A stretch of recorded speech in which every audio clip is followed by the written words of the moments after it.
কর্তৃক যুক্তরাজ্যের গ্লাসগোতে 26তম বিশ্ব জলবায়ু সম্মেলন, লন্ডন সফর ও ফ্রান্সের প্যারিসে UNESCO Bangladesh Bangabandhu Sheikh Mujibur Rahman international prize for the creative economy এবং ইউনেস্কোর উচ্চ পর্যায়ের সভায় যোগদান পরবর্তী আজকের সংবাদ সম্মেলন শুরু করার জন্য মাননীয় প্রধানমন্ত্রীর সানুগ্রহ অনুমতি প্রার্থনা করছি। ধন্যবাদ মাননীয় প্রধানমন্ত্রী। সংবাদ সম্মেলনে গণভবন প্রান্তে উপস্থিত রয়েছেন গণপ্রজাতন্ত্রী বাংলাদেশ সরকারের মাননীয় প্রধানমন্ত্রী শেখ হাসিনা। উপস্থিত আছেন বাংলাদেশ আওয়ামী লীগের সাধারণ সম্পাদক ও মাননীয় সড়ক পরিবহন ও সেতু মন্ত্রী, পররাষ্ট্রমন্ত্রী, পরিবেশ মন্ত্রী, প্রধানমন্ত্রী, মুখ্য সচিব, পররাষ্ট্র সচিব, অন্যান্য সচিববৃন্দ এবং প্রেস ও ইলেকট্রনিক মিডিয়ার সম্মানিত সাংবাদিকবৃন্দ। আমাদের সঙ্গে ভার্চুয়ালি সংযুক্ত রয়েছে মাননীয় প্রধানমন্ত্রীর কার্যালয়। সেখানে উপস্থিত রয়েছেন প্রিন্ট ও ইলেকট্রনিক মিডিয়ার প্রিয় সাংবাদিক ভাই ও বোনেরা। মাননীয় প্রধানমন্ত্রীর সংবাদ সম্মেলনটি বাংলাদেশ টেলিভিশন, বাংলাদেশ বেতার এবং অনেকগুলো বেসরকারি টেলিভিশন চ্যানেলে সরাসরি সম্প্রচারিত হচ্ছে। এছাড়া কয়েকটি ফেসবুক পেজেও লাইভ স্ট্রিমিং যাচ্ছে। গণভবন ও প্রধানমন্ত্রীর কার্যালয় প্রান্তে উপস্থিত প্রিয় সাংবাদিকবৃন্দ, আমরা দুঃখিত করোনা মহামারীর কারণে এবারও আপনাদের সবাইকে একসঙ্গে গণভবনে বসাতে পারলাম না। করোনা পরিস্থিতি আরও ভালো হলে নিশ্চয়ই আপনারা গণভবনে আপনাদের প্রিয় প্রধানমন্ত্রীর সঙ্গে সরাসরি মত বিনিময় করতে পারবেন। আজকের সংবাদ সম্মেলনে প্রথমে মাননীয় প্রধানমন্ত্রী সূচনা বক্তব্য প্রদান করবেন এবং এরপর শুরু হবে প্রশ্ন উত্তর পর্ব। প্রশ্ন উত্তর পর্বের শুরুতেই আমরা সংযুক্ত হবে প্রধানমন্ত্রীর কার্যালয় প্রান্তে। সেখান থেকে কয়েকটি প্রশ্ন নিয়ে আমরা আবার গণভবন প্রান্ত ফিরে আসব। আপনারা আপনাদের নাম পরিচয় প্রদান করে মাননীয় প্রধানমন্ত্রীকে প্রশ্ন করবেন। একজন একটি বেশি প্রশ্ন না করে অন্যকে প্রশ্ন করার সুযোগ দেবেন। এবার মাননীয় প্রধানমন্ত্রীকে আমি যুক্তরাজ্যের গ্লাসগোতে 26তম বিশ্ব জলবায়ু সম্মেলন, লন্ডন সফর ও ফ্রান্সের প্যারিসে UNESCO Bangladesh Bangabandhu Sheikh Mujibur Rahman international prize for the creative economy এবং ইউনেস্কোর উচ্চ পর্যায়ের সভায় যোগদান পরবর্তী সংবাদ সম্মেলনের সূচনা বক্তব্য প্রদানের জন্য সবিনয় অনুরোধ করছি। ধন্যবাদ। বিসমিল্লাহির রহমানির রহিম। প্রিয় সাংবাদিক ভাই বোনেরা, আসসালামু আলাইকুম। শুভ অপরাহ্ন। আপনাদের সবাইকে আন্তরিক শুভেচ্ছা। স্কটল্যান্ডের গ্লাসগোতে জাতিসংঘের জলবায়ু সম্মেলন COP26, লন্ডন এবং ফ্রান্সে 2 সপ্তাহের সফর শেষে গত 14 নভেম্বর সকালে আমি দেশে ফিরি। এবারের সফরের বিভিন্ন পর্যায়ে সিবিএফের thematic ambassador Miss Raima Wazed, মাননীয় পররাষ্ট্রমন্ত্রী, মাননীয় শিক্ষামন্ত্রী, বন, পরিবেশ ও জলবায়ু পরিবর্তন মন্ত্রণালয়ের মাননীয় মন্ত্রী, বিদ্যুৎ, জ্বালানি ও খনিজ সম্পদ মন্ত্রণালয়ের প্রতিমন্ত্রী, পররাষ্ট্র প্রতিমন্ত্রী, প্রধানমন্ত্রী, বেসরকারি শিল্প বিনিয়োগ উপদেষ্টা, সংসদ সদস্য এবং সরকারি বিভিন্ন মন্ত্রণালয়ের সচিব ও ঊর্ধ্বতন কর্মকর্তা, রাজনীতিবিদ এবং বিশিষ্ট ব্যক্তিবর্গ আমার সফর সঙ্গী ছিলেন। এছাড়া ব্যবসায়ীদের একটি প্রতিনিধি দলও আমাদের সঙ্গে ছিলেন। COP26 সম্মেলনের মূল অংশ ওয়ার্ল্ড লিডার সামিট ও সাইড ইভেন্ট মিলিয়ে 2 দিনে আমি 6টি বহুপাক্ষিক সভা এবং 5টি দ্বিপাক্ষিক বৈঠকে অংশ নিই। কোভিড পরবর্তী বিশ্ব ব্যবস্থায় 48টি দেশের সংগঠন ক্লাইমেট ভালনারেবল ফোরাম CBF-এর বর্তমান সভাপতি COP26 শীর্ষ সম্মেলনে আমার অংশগ্রহণ বাংলাদেশ ও CBF সদস্য দেশগুলোর স্বার্থ সংরক্ষণে বেশ গুরুত্বপূর্ণ ছিল। সম্মেলনের প্রথম দিনে 1 নভেম্বরে সকালে আমি CBF-এর চেয়ার হিসেবে বাংলাদেশ ও কমনওয়েলথের যৌথ উদ্যোগে আয়োজিত the CBF Commonwealth high level panel discussion শীর্ষক অনুষ্ঠানে প্রধান অতিথি হিসেবে অংশগ্রহণ করি। আমি কমনওয়েলথ ও CBF এর মধ্যে কার্যকর অংশীদারিত্ব গড়ে তুলতে পরামর্শ প্রদান করি। ওই দিন দুপুরে COP26-এর মূল অনুষ্ঠান ওয়ার্ল্ড লিডার সামিটে বিশ্বের রাষ্ট্র ও সরকার প্রধানদের উপস্থিতিতে বাংলাদেশের প্রত্যাশা ও দাওয়া তুলে ধরে বক্তব্য প্রদান করি। বৈশ্বিক কার্বন নিঃসরণে বাংলাদেশের দায় মাত্র 0.47% কম হওয়া সত্ত্বেও বাংলাদেশ জলবায়ু পরিবর্তনে সবচেয়ে ঝুঁকিপূর্ণ দেশগুলোর একটি বলে আমি আমার বক্তব্যে তুলে ধরি। এছাড়া সম্প্রতি UNFCCC-এর নিকট হালনাগাদ ন্যাশনালি ডিটারমাইন্ড কন্ট্রিবিউশন NDC প্রদান, মুজিব ক্লাইমেট প্রসপারিটি প্ল্যান ও Bangladesh climate change trust fund সহ বাংলাদেশ বিভিন্ন উদ্যোগ এর বিষয় অবহিত করি। পাশাপাশি সিভিএফের সভাপতি হিসেবে আমি একটি ক্লাইমেট এমার্জেন্সি প্যাক্ট গঠনের প্রয়াসের কথা বিশ্ব নেতাদের সামনেও তুলে ধরি।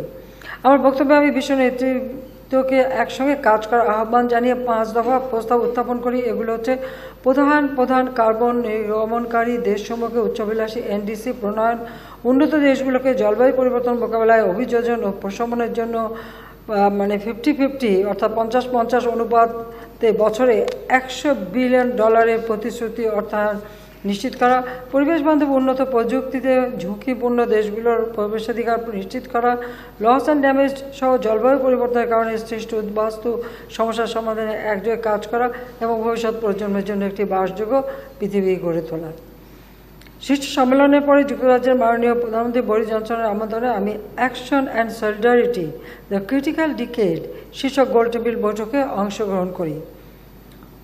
বৈঠকটি যুক্তরাজ্যের মাননীয় প্রধানমন্ত্রী বরিস জনসন এবং ইটালির মাননীয় প্রধানমন্ত্রী মারিও দ্রাঘির যৌথ সভাপতিত্বে অনুষ্ঠিত হয়। বৈঠকে প্রায় 30টি দেশের রাষ্ট্র সরকার প্রধান উপস্থিত ছিলেন। জলবায়ু পরিবর্তন মোকাবেলায় বাংলাদেশে গৃহীত পদক্ষেপসমূহ এবং প্যারিস চুক্তির লক্ষ্যসমূহ বাস্তবায়নে চলমান COP26-এ কী ধরনের সিদ্ধান্ত নেওয়া প্রয়োজন তার উপর আমি আলোকপাত করি। বিকেলে বিল অ্যান্ড মেলিন্ডা গেটস ফাউন্ডেশনের কো-চেয়ার বিল গেটস আমার সঙ্গে সাক্ষাৎ করেন। আমি বিল গেটসকে বাংলাদেশের স্থানীয় অভিযোজন মডেলগুলোকে গেটস ফাউন্ডেশনের মাধ্যমে জলবায়ু পরিবর্তনের ফলে ঝুঁকিপূর্ণ অন্যান্য দেশসমূহে কাজে লাগানোর আহ্বান জানাই। COP26 সম্মেলনের দ্বিতীয় দিনে 2রা নভেম্বর সকালে সম্মেলনের সভাপতি আলোক শর্মার সঙ্গে আমার দ্বিপাক্ষিক বৈঠক হয়। আলোক শর্মা জলবায়ু পরিবর্তন মোকাবেলায় আন্তর্জাতিক অঙ্গনে বাংলাদেশের নেতৃত্বের ভূয়সী প্রশংসা করে। এরপর আমি স্কটল্যান্ডের ফার্স্ট মিনিস্টার নিকোলা স্টারজন কর্তৃক UN উইমেনের সহযোগিতায় আয়োজিত high level panel on women and climate change এ অংশগ্রহণ করি। এই ইভেন্টে আমার সঙ্গে নিউজিল্যান্ডের প্রধানমন্ত্রী জাসিন্ডা আর্ডন, বার্বাডোসের প্রধানমন্ত্রী মিয়া আমর মটলি অংশগ্রহণ করে। জলবায়ু পরিবর্তনের বৈশ্বিক সমস্যা মোকাবেলায় আমি নারীদের নিয়ে আরও অংশগ্রহণমূলক সমাধানের উপর জোর দেই। পরে স্কটল্যান্ডের ফার্স্ট মিনিস্টার নিকোলা স্টারজনের সঙ্গে আমার দ্বিপাক্ষিক বৈঠক হয়। স্কটল্যান্ডের ফার্স্ট মিনিস্টার জলবায়ু সংকট মোকাবেলায় বাংলাদেশের বলিষ্ঠ সম্ভাব্যোপযোগী পদক্ষেপের ভূয়সী প্রশংসা করেন। এরপর আমি যুক্তরাজ্যের যুবরাজ প্রিন্স চার্লসের সঙ্গে সাক্ষাৎ করি। বিকেলে আমি যুক্তরাজ্যের প্রধানমন্ত্রী বরিস জনসনের সঙ্গে বৈঠক করি। আলোচনাকালে যুক্তরাজ্যের প্রধানমন্ত্রী দুই দেশের বন্ধুত্বপূর্ণ সম্পর্কের পরিধি ও গভীরতা আরও বৃদ্ধি পাবে মর্মে আশাবাদ ব্যক্ত করেন। জলবায়ু ইস্যু ছাড়াও বাণিজ্য, বিনিয়োগ, ভ্যাকসিন, কূটনীতি, রোহিঙ্গা সংকট এবং অন্যান্য দ্বিপাক্ষিক গুরুত্বপূর্ণ বিষয় আমাদের আলোচনায় স্থান পায়। এরপর আমি CVF COP26 লিডার্স ডায়ালগের শীর্ষক অনুষ্ঠানে সভাপতিত্ব করি। এই ডায়ালগে CVF-এর সদস্যভুক্ত দেশসমূহের রাষ্ট্র সরকার প্রধান, মন্ত্রী, জাতিসংঘ মহাসচিব আন্তোনিও গুতেরেস, যুক্তরাষ্ট্রের রাষ্ট্রপতি, জলবায়ু বিষয়ক বিশেষ দূত জন কেরি, COP26-এর সভাপতি ব্রিটিশ MP আলোক শর্মা, CVF-এর ভালনারেবিলিটি বিষয়ক থিমেটিক অ্যাম্বাসাডার সাইমা ওয়াজেদ সহ বিশিষ্ট ব্যক্তিবর্গ অংশগ্রহণ করেন। এ বৈঠকে জাতিসংঘ মহাসচিব বাংলাদেশের নেতৃত্বের বৈশ্বিক প্রশংসা করে জলবায়ু অভিযোজনের প্রতিশ্রুত অর্থ ছাড়ের বিষয়ে গুরুত্ব আরোপ করেন। জন কেরি জাপান এবং অন্যান্য উন্নত দেশকে সঙ্গে নিয়ে 2022 সাল থেকে বছরে $100 বিলিয়ন প্রতিশ্রুত অর্থ প্রদানের একটি রূপরেখা তৈরির অঙ্গীকার ব্যক্ত করেন। আলোক শর্মা জলবায়ু পরিবর্তনের কারণে বাংলাদেশ ও অন্যান্য জলবায়ু ঝুঁকিপূর্ণ দেশগুলো যে ইতিমধ্যে ভাবাপন্ন আবহাওয়ার মুখোমুখি হচ্ছে সে বিষয়টি তুলে ধরেন। সম্মেলনে ঢাকা গ্লাসগো ডিক্লারেশন গৃহীত হয়। অবশেষে আমি স্কটিশ পার্লামেন্টে Bangladesh vision for global climate prosperity বিষয়ে কিনোট বক্তব্য দেই।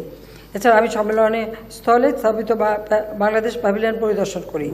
এবারে COP সম্মেলন উল্লেখযোগ্য প্রাপ্তি হচ্ছে বিশ্বের রাষ্ট্র সরকার প্রধানগণ প্যারিস চুক্তি ও টেকসই উন্নয়ন লক্ষ্যমাত্রার সঙ্গে সামঞ্জস্য রেখে প্রতি বছর $100 বিলিয়ন ছাড় সহ জলবায়ু অর্থায়নের প্রক্রিয়াকে আরও ত্বরান্বিত করতে একমত হন। বাংলাদেশ সহ 141টি দেশে 2030 সালের মধ্যে সকল ধরনের অরণ্য নিধন ডিফরেস্টেশন রোধে প্রতিজ্ঞাবদ্ধ হয়। পাশাপাশি বাংলাদেশের নেতৃত্বে 48টি জলবায়ু ঝুঁকিপূর্ণ দেশের রাষ্ট্র সরকার প্রধান কর্তৃক ঢাকা গ্লাসগো ডিক্লারেশন গৃহীত হওয়া জলবায়ু কূটনীতিতে বাংলাদেশের নেতৃত্বনীয় ভূমিকার বহিঃপ্রকাশ বলে আমি মনে করি। আপনারা অবগত আছেন যে যুক্তরাজ্যের সংবাদ মাধ্যম বিবিসি সম্প্রতি একটি প্রতিবেদনে আমাকে COP 26 সম্মেলনে 5 জন শীর্ষ ডিল মেকারের একজন হিসেবে চিহ্নিত করে। আমি বাংলাদেশের ক্রমবর্ধমান অর্থনৈতিক সক্ষমতা অর্জনে আমাদের নৈতিক পররাষ্ট্র নীতির মোরাল ফরেন পলিসির প্রতি বিশ্ববাসীর আস্থা হিসেবে বিবেচনা করে সম্মানিত বোধ করি। 3 নভেম্বর আমি গ্লাসগো থেকে লন্ডন পৌঁছাই। তবে ওখানে গ্লাসগোতেও আমি আমাদের প্রবাসী বাঙালিদের সঙ্গে কিন্তু আমরা অবশ্য ভার্চুয়ালি কথা বলি। ওই 3 নভেম্বর আমি গ্লাসগো থেকে লন্ডনে পৌঁছাই। ওই দিন সন্ধ্যায় ব্রিটিশ পার্লামেন্টের সদস্য রোশনারা আলী হচ্ছে অল পার্টি পার্লামেন্টারি গ্রুপের চেয়ারপারসন এবং এমপি ও লর্ড জিতেশ গাদিয়ার আমন্ত্রণে একটি সম্বর্ধনা অনুষ্ঠানে যোগ দিই। এই অনুষ্ঠানে আমি বাংলাদেশ at 50 রেজিলিয়েন্ট ডেল্টা শীর্ষক একটি কিনোট বক্তব্য উপস্থাপন করি। এতে ব্রিটিশ পার্লামেন্টের উভয় কক্ষের সম্মানিত সদস্যবৃন্দ ছাড়াও ব্রিটিশ বাংলাদেশি কমিউনিটির আমন্ত্রিত সদস্যরাও উপস্থিত ছিলেন। এই অনুষ্ঠানটা বিশেষ করে আমাদের 50 বছর পূর্তি উপলক্ষেই এই আয়োজনটা করা হয়, স্বাধীনতার 50 বছর পূর্তি উপলক্ষে। আচ্ছা, 4 নভেম্বর আমি বাংলাদেশ সিকিউরিটিজ এক্সচেঞ্জ কমিশন এবং বাংলাদেশ বিনিয়োগ উন্নয়ন কর্তৃপক্ষের যৌথ উদ্যোগে আয়োজিত বাংলাদেশ ইনভেস্টমেন্ট সামিটের উদ্বোধন অনুষ্ঠানে বক্তব্য দিই। লন্ডনের প্রকাশনা সংস্থা টেইলর অ্যান্ড ফ্রান্সিস কর্তৃক ইংরেজিতে অনুদিত secret documents of intelligence branch on father of the nation of Bangladesh Bangabandhu Sheikh Mujibur Rahman এবং মুজিব অ্যান্ড ইন্ট্রোডাকশন বই দুটির মোড়ক উন্মোচন করি। আপনারা জানেন যে secret documents of intelligence branch on father of the nation Bangabandhu Sheikh Mujibur Rahman, এটা কিন্তু আমরা নিজেরা প্রকাশ করছি, কিন্তু এই বইটির প্রতি তারা বিশেষ করে লন্ডনের প্রকাশনা সংস্থা টেইলর অ্যান্ড ফ্রান্সিস তারা আগ্রহী হয় এবং এটা তারা প্রচারে দায়িত্ব নেয়, কাজে তাদের সঙ্গে আমাদের একটা চুক্তিও স্বাক্ষর হয়।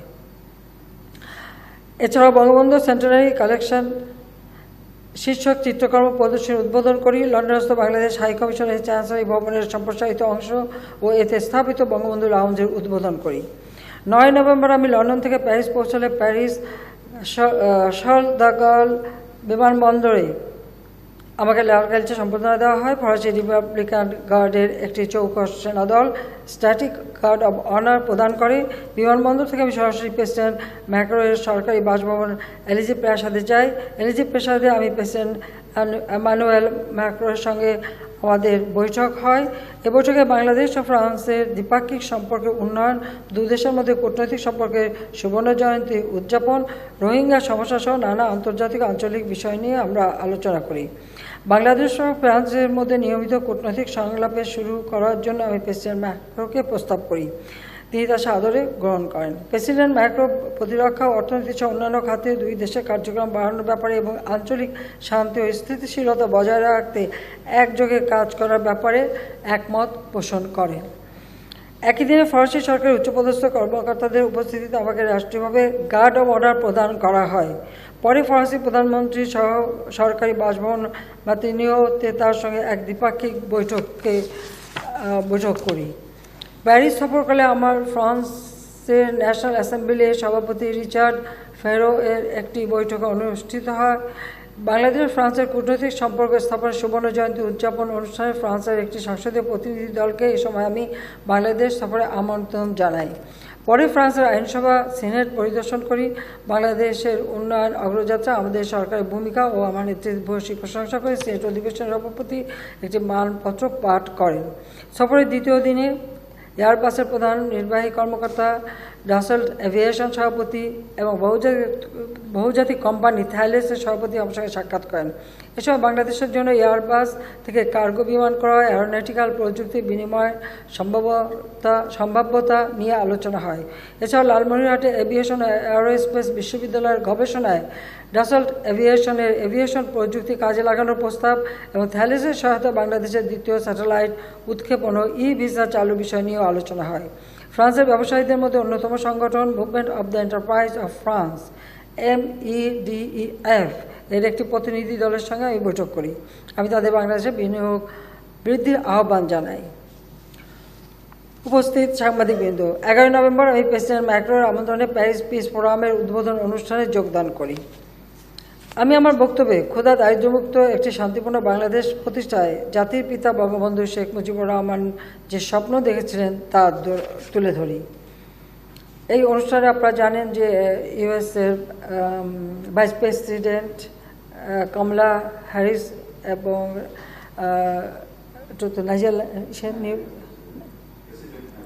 নাইজেরল্যান্ডের প্রেসিডেন্ট নাইজেরিয়ার প্রেসিডেন্ট তারাও বক্তব্য রাখে, আমি বক্তব্য রাখি এবং প্রেসিডেন্ট ম্যাক্রো বক্তব্য রাখেন। এছাড়া ওখানে আরও অনেক প্রতিনিধিরা ছিলেন, পরবর্তীতে তারাও তাদের মতামত দেন। সকলের জন্য কোভিড-19 ভ্যাকসিন প্রাপ্যতা নিশ্চিতকরণ, বিশ্বব্যাপী শরণার্থী সমস্যার স্থায়ী সমাধান খুঁজে বের করা সহ সকল ধরনের বৈষম্য দূর করতে এবং বিভিন্ন দেশে চলমান দ্বন্দ্ব সংঘাত বন্ধ করার জন্য আহ্বান জানাই। এছাড়া মিয়ানমারের জোরপূর্বক বাস্তুচ্যুত রোহিঙ্গা সমস্যার কথাও তুলে ধরি। পরদিন 11 নভেম্বর প্যারিস পিস ফোরামের একটি প্যানেল আলোচনায় আমি অংশগ্রহণ করি। এ সময় দক্ষিণ ও ত্রিপক্ষীয় সহযোগিতা বিষয়ে বক্তব্য প্রদান করি। উন্নয়ন চ্যালেঞ্জ মোকাবেলায় প্রযুক্তিগত সমাধান সহ সহযোগিতার প্ল্যাটফর্ম হিসেবে 2019 সালে আমরা যে south knowledge and innovation centre স্থাপনের প্রস্তাব দিয়েছিলাম তা বাস্তবায়নে জাতিসংঘ, G20 এবং অর্থনৈতিক সহযোগিতা ও উন্নয়ন সংস্থাকে বিনিয়োগের অনুরোধ জানাই। 11 নম্বর ইউনেস্কো সদর দপ্তরে 193 সদস্য রাষ্ট্র ও 11 সহযোগী সদস্য বিশিষ্ট জাতিসংঘের অঙ্গসংস্থা ইউনেস্কো কর্তৃক আন্তর্জাতিকভাবে প্রবর্তিত সৃজনশীল অর্থনীতিতে ইউনেস্কো বাংলাদেশ বঙ্গবন্ধু শেখ মুজিবুর রহমান আন্তর্জাতিক পুরস্কার প্রদান করি।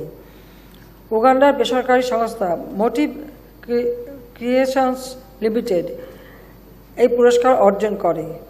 আমি মনে করি মুজিব বর্ষ উদযাপনের অংশ হিসেবে বিশ্ব মানবতা ও শান্তিতে জাতির পিতা বঙ্গবন্ধু শেখ মুজিবুর রহমানের অবদানের প্রতি পুরস্কার প্রবর্তন সবচেয়ে উপযুক্ত সম্মান। প্রতিষ্ঠানটিকে $50,000 ও একটি ক্রেস্ট প্রদান করা হয়। পদক প্রদান অনুষ্ঠানে মঞ্চে আমার সঙ্গে আমার ছোট বোন রেহানা এবং ইউনেস্কোর মহাপরিচালক উপস্থিত ছিলেন। এছাড়া ফ্রান্সের বিভিন্ন দেশের রাষ্ট্রদূত ও ইউনেস্কোতে স্থায়ী ডেলিগেট বৃন্দ সহ ইউরোপের বিভিন্ন দেশে বসবাসরত প্রবাসী বাংলাদেশিগণও উপস্থিত ছিলেন।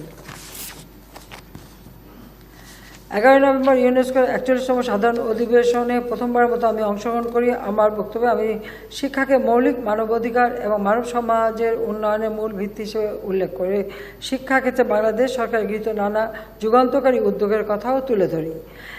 12 সেপ্টেম্বর আমি ইউনেস্কোর 75তম প্রতিষ্ঠাবার্ষিকী উদযাপন অনুষ্ঠানে অংশগ্রহণ করি। আমি আমার বক্তব্যে কোভিড-19 বিরূপ প্রতিক্রিয়া থেকে প্রযুক্তি ব্যবহারের মাধ্যমে শিক্ষা খাতকে রক্ষা করার লক্ষ্যে ডিজিটাল সরঞ্জাম ও পরিষেবা, ইন্টারনেট অ্যাক্সেস, ডিজিটাল বিষয়বস্তু এবং শিক্ষকদের সক্ষমতা বৃদ্ধিতে অধিকতর বিনিয়োগ বাড়ানোর উপর গুরুত্ব আরোপ করি। সফরকালে ইউনেস্কোর বর্তমান মহাপরিচালক মিস আদ্রে অ্যাজুলে এবং সাবেক মহাপরিচালক মিস ইরিনা বোকাবোর সঙ্গেও আমার পৃথক বৈঠক অনুষ্ঠিত হয়। সাংবাদিক ভাই বোনেরা, প্যারিস সফরকালে বাংলাদেশ ও ফ্রান্সের মধ্যে প্রতিরক্ষা সহযোগিতা বিষয়ে একটি সম্মতিপত্র স্বাক্ষরিত হয়, অর্থাৎ MOU। এর মাধ্যমে আমরা আমাদের সশস্ত্র বাহিনীর সক্ষমতা বাড়ানোর জন্য প্রশিক্ষণের পাশাপাশি সম্ভাব্য প্রতিরক্ষা প্রযুক্তি বিনিময়ের বিষয়ে সম্মত হয়েছি। পাশাপাশি কোভিড-19 ব্যবস্থাপনায় €200 মিলিয়ন সহায়তা, টেকসই পানি সঞ্চালন ব্যবস্থাপনা সংক্রান্ত প্রকল্পে €130 মিলিয়ন সহায়তার এবং বিমান চলাচল খাতে প্রযুক্তিগত সহযোগিতা ও প্রশিক্ষণ প্রদান সংক্রান্ত পৃথক 3টি চুক্তি স্বাক্ষরিত হয়। কোভ্যাক্সের আওতায় ফ্রান্স বাংলাদেশকে 20 লাখ কোভিড-19 ভ্যাকসিন প্রদানের ঘোষণা দিয়েছে। এছাড়াও ফ্রান্স থেকে বাংলাদেশে বিনিয়োগ বৃদ্ধির জন্য ফ্রান্সের ব্যবসায়ীদের সংগঠন movement of the enterprise of ফ্রান্সের MEDEF এর সঙ্গে আমাদের ব্যবসায়ীদের সংগঠন FBCCI একটি সমঝোতা স্মারক স্বাক্ষর করে। যুক্তরাজ্য ফ্রান্স সফরকালে প্রবাসী ভাই বোনদের সঙ্গেও আমি মত বিনিময় করি, যদি এটা ভার্চুয়াল হয়, কিন্তু প্রতিটি জায়গায় আমি প্রবাসীদের সঙ্গে আলাপ করি, কথা বলি এবং ভার্চুয়ালি মিটিং করি। যাক, আমি আমার সফর সম্পর্কে অবশ্য আপনারা সবই অবগত আছেন, তারপর এটুকু আমি জানালাম। তো সবাইকে ধন্যবাদ। খোদা হাফেজ। জয় বাংলা, জয় বঙ্গবন্ধু, বাংলাদেশ চিরজীবী হোক। আর এবারও সবাই একসাথে বসতে পারলাম না, তবে আমার মনে হয় আমরা অফিসে কিন্তু ব্যবস্থা করতে পারতাম, আরও খোলা জায়গা ছিল আমাদের। আমি সেটা অবশ্য প্রস্তাব রেখেছিলাম। ইনশাআল্লাহ আগামীতে আমরা আবার একসঙ্গেই হতে পারবো। মাননীয় প্রধানমন্ত্রী, জি। আজকের এই হেমন্ত সন্ধ্যায় আপনাকে শুভেচ্ছা, আপনার সফলতা। আমি অন্য কোনো বিষয়ের অবতারণা না করে একটি সুনির্দিষ্ট বিষয়ে আপনার দৃষ্টি আকর্ষণ করছি। সেটা হচ্ছে যে আপনি নিশ্চয়ই জানেন যে 1977 সালের 2রা অক্টোবর যে ভয়াবহ হত্যাকাণ্ড সংঘটিত হয়েছিল এবং তার পরিপ্রেক্ষিতে বিভিন্ন সময়ে সেখানকার যারা নিহত তাদের পরিবার এখনো পর্যন্ত রাস্তায় নানাভাবে আন্দোলন করছে, বক্তব্য দিচ্ছে, কিন্তু তারা কিন্তু কোনো রকম সুরাহা পায়নি। মাননীয় প্রধানমন্ত্রী, আপনি তো বলেছিলেন এর আগে যে এই ব্যাপারে, এই ধরনের হত্যাকাণ্ডের ব্যাপারে অবশ্যই একটা কমিশন হবে এবং একটা ব্যবস্থা গ্রহণ করা হবে। আমি কি আপনার কাছ থেকে এই জিনিসটার ব্যাপারে জানতে পারি? কারণ ভয়ঙ্কর খারাপ অবস্থার মধ্যে তারা কিন্তু কালাতিপাত করছে এবং একটা অদ্ভুত ধরনের হতাশা তাদেরকে গ্রাস করেছে। একই সঙ্গে এই হতাশার আরো সম্প্রসারিত রূপ হচ্ছে যে বিটিভিতে 1975 সালের 7ই নভেম্বর যে হত্যাকাণ্ড হয়েছিল, 4 জন কর্মকর্তাকে হত্যা করা হয়েছিল, তার কিন্তু এখনো পর্যন্ত কোনো ফয়সালা, কোনো কিছু হয়নি। অর্থাৎ এই জিনিসগুলো যতদিন পর্যন্ত এভাবে ঝুলে থাকবে ততদিন পর্যন্ত কিন্তু আমাদের ভেতরের যন্ত্রণা এবং ক্রন্দন এটা উপশম করবে না। তা এ ব্যাপারে কি কোনো কমিশন গঠন করার কিংবা কোনো কিছু ব্যবস্থা নেওয়ার পরিকল্পনা আপনার আছে? ধন্যবাদ। অনেক ধন্যবাদ যে বহুদিন পরে হলেও অন্তত মানুষের মনে এই প্রশ্নটা জেগেছে। 75-এ জাতিপিতাকে হত্যার পর বাংলাদেশে 19টা কূ হয়, আর প্রতিটি কূর পর সেনাবাহিনীর হাজার হাজার সৈনিক এবং অফিসার এবং বিশেষ করে মুক্তিযোদ্ধাদের নির্মমভাবে হত্যা করা হয়। কিন্তু দুর্ভাগ্যের বিষয় হলো যে এই হত্যাকাণ্ডের সঙ্গে জড়িত ছিল জিয়াউর রহমান সরাসরি নিজে, তারই নির্দেশ, এবং সে নিজে সরাসরি এই মৃত্যুদণ্ড দিত, প্রহসনমূলক বিচার, এবং এটা শুধু ফাঁসি দেওয়া না, বলতে গেলে সামরিক আদালতে বিচার, অথবা সেখানে কোর্ট মার্শাল, এবং কোর্ট মার্শালের ফলে তাদেরকে নির্মমভাবে হত্যা করে। প্রকৃতপক্ষে কত মানুষ মারা গেছে এবং কত পরিবার তাদের আপনজনের লাশ পায়নি বা কত, এই ব্যাপারটা কিন্তু কখনো সেভাবে কেউ তুলে ধরেননি। তো এতকাল পরে হলেও যে বিষয়টা সামনে এসছে, এটাই হচ্ছে সবথেকে বড় কথা। এবং টেলিভিশনে যে 4 জনকে হত্যা করা হয়, সেখানে কিন্তু আমার একজন ফুফাতো ভাইও ছিলেন, সে একজন ক্যামেরাম্যান ছিল, হ্যাঁ, তা সেও ছিল, এবং তাদেরকে হত্যা করে তাদেরকে বস্তাবন্দি করে ওই টেলিভিশনের বিল্ডিং, আগে ওখানে তো আসলে ডিশ ছিল, খানা ছিল এবং পানি ছিল, বিল ছিল, ওর ভিতরে ফেলে রাখে। তার কাপড়টা দেখে তারপর তাদের 4 জনকে চিহ্নিত করা হয়েছিল। ফিরোজ কবির চৌধুরী ছিল আমার আব্বার আপন ফুফাতো বোনের ছেলে, আমার উপর আমার ফুফাতো ভাই। তো এইভাবে কিন্তু এই হত্যাকাণ্ডগুলি ঘটেছে। এখন তাদের, আমি যখন এসেছি অনেকের সঙ্গে আমার পরিচয় হয়েছে, অনেক পরিবারের কাছে আমি গিয়েছি, দেখা হয়েছে অনেকের সাথে, কিন্তু এই যে একটা কূ হয়েছে আর কত মানুষ মারা গেছে এবং প্রতিটি কারাগারে কত মানুষকে যে ফাঁসি দেওয়া হলো, সেই হিসাবটাও কিন্তু কেউ বের করেননি। কোনো সাংবাদিক আজ পর্যন্ত এটা নিয়ে কোনো তদন্ত করেননি। এখন আমরা গুম খুনের কথা শুনি, আমাদের বিরুদ্ধে তো অপপ্রচার অনেক কিছু হচ্ছে, কিন্তু 75-এর পর থেকে যে এই ঘটনাগুলি শুরু এবং এত হাজার হাজার মানুষের মৃত্যু, সেটা আমি ধন্যবাদ জানাই যে অন্তত আপনাদের কিছুটা হলে এই ব্যাপারে চেতনা ফিরেছে এবং আপনারা কথাটা তুলেছেন। আমি আশা করি এখন এই ব্যাপারে আরও তথ্য সংগ্রহ হবে এবং কিভাবে নির্বিচারে এদেশের মানুষকে জিয়াউর রহমান হত্যা করে গেছে সেটা আপনারা পাবেন। আর আমরা তো নিজেরাই ভুক্তভোগী।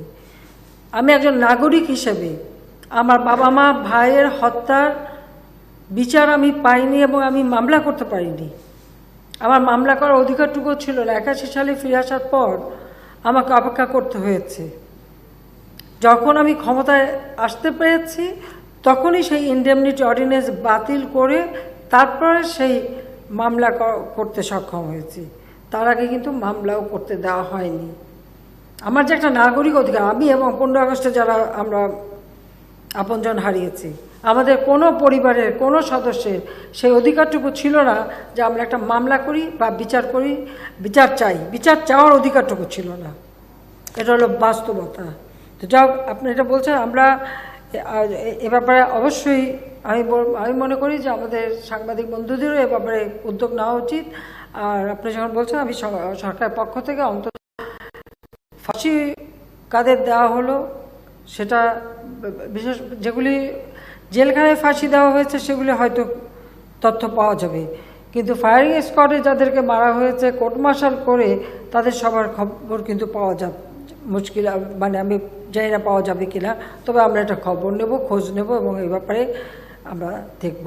এবং এই পরিবারগুলি তাদের যে অসহায় অবস্থা সেটাও আমার জানা আছে, কারণ এরকম যারা আপনজন হারিয়েছে আমিও তো তাদের একজন, কারণ আমরাও তো সমান ভুক্তভোগী, কাজে আমরা এটা জানি।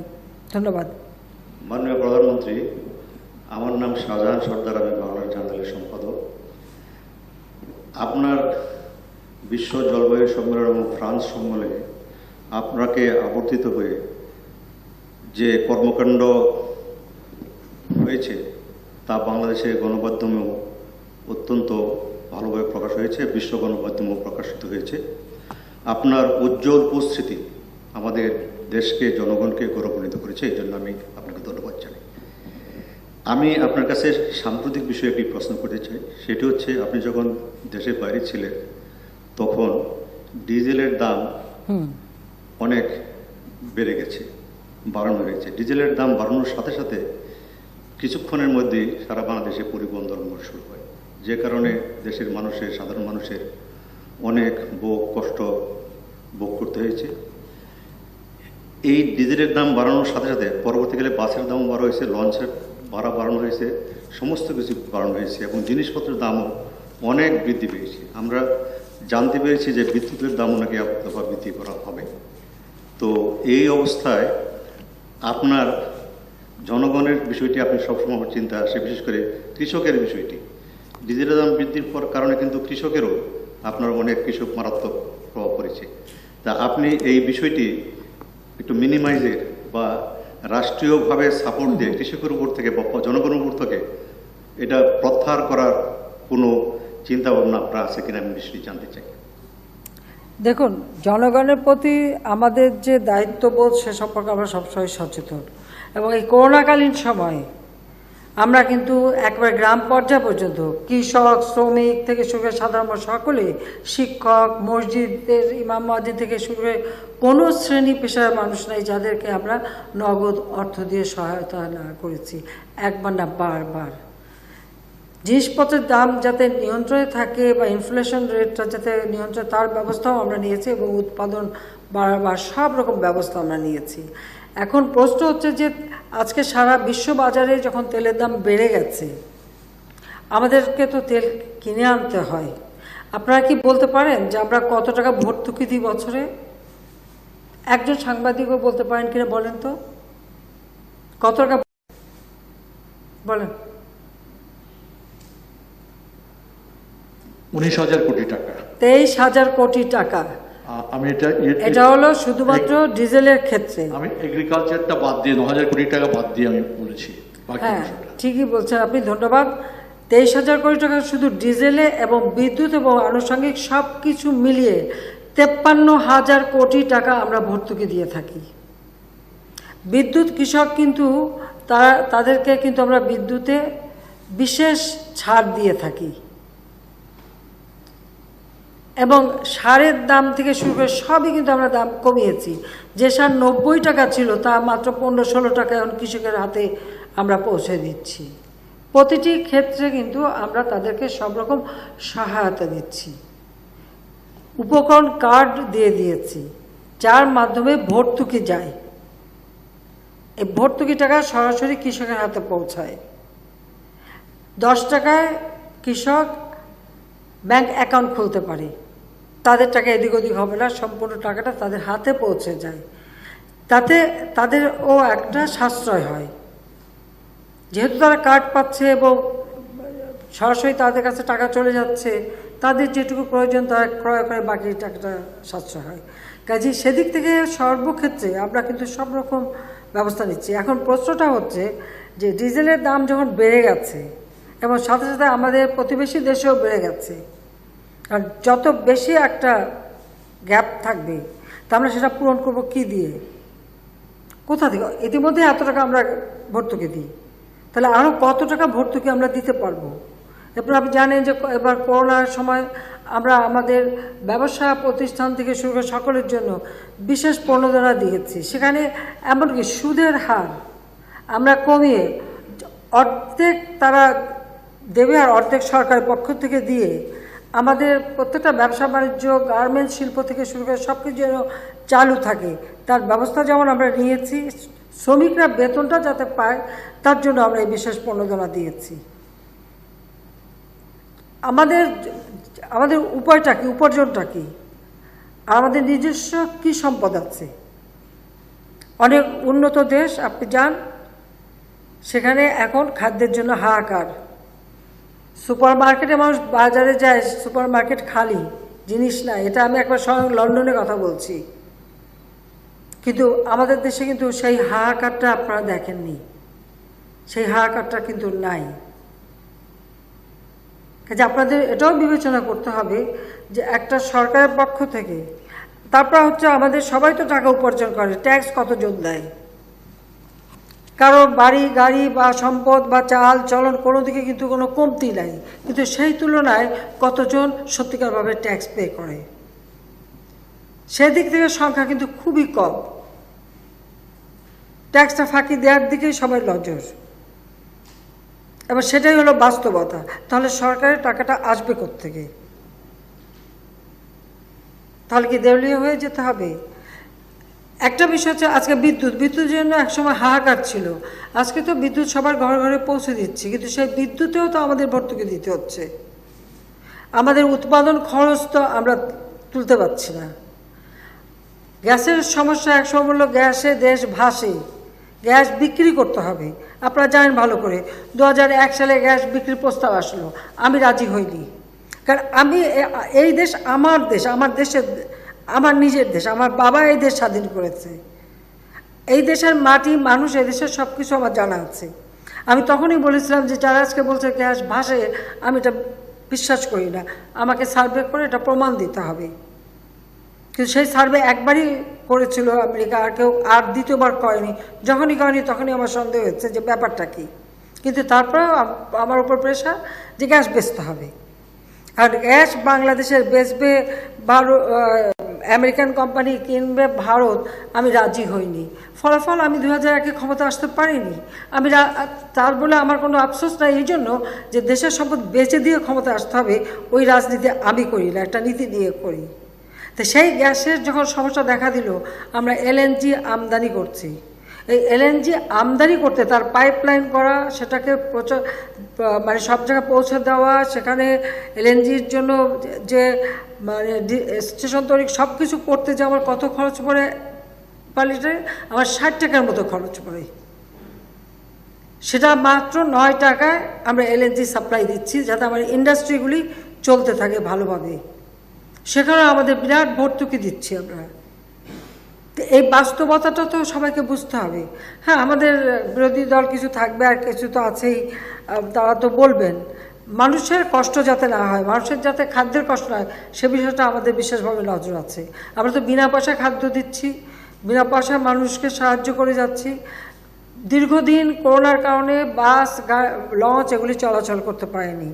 যারা এই ব্যবসাটা করেন তাদেরও তো একটা কষ্ট ছিল, তাদেরও তো লোকসান ছিল। তারপর আমরা যে বিশেষ প্রণোদনা তাদের জন্য দিয়ে তাদের ব্যবসাটা যাতে চালু রাখে সেই ব্যবস্থা আমরা নিয়েছি। স্বাভাবিকভাবে যখন তেলের দাম বেড়েছে তারাও একটু সুযোগ নিয়েছে দাম বাড়ানোর। সে দাম বাড়ানো নিয়েও তাদের যে দাবি ছিল, আমি কিন্তু বিদেশে ছিলাম, এটা ঠিক, বিদেশে ছিলাম বলে যে আমি দেশের থেকে দূরে ছিলাম তা কিন্তু না। এখন ডিজিটালের যুগ, কাজে আমার সাথে সবসময় যোগাযোগ ছিল, আলোচনা হচ্ছিল।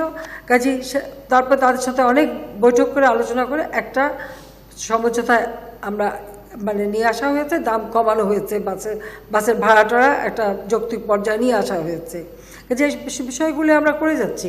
কিন্তু আমি আপনাদের কাছে প্রশ্ন করব যে আপনারা বলেন কত টাকা ভর্তুকি দেওয়া যাবে, তাহলে বাজেটের সব টাকা ভর্তুকিতেই দিয়ে দেব।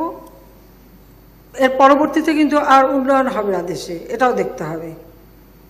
কারণ উন্নয়নের টাকাটাই তো তাহলে সব চলে যাবে ভর্তুকি দিতে। একটা সময় যখন তেলের দাম বিশ্ববাজারে কমে, ওই একটি সময় আমাদের ব্রেক ইভেন্ট ছিল, তাতে আমাদের বিপিসি এবং এদের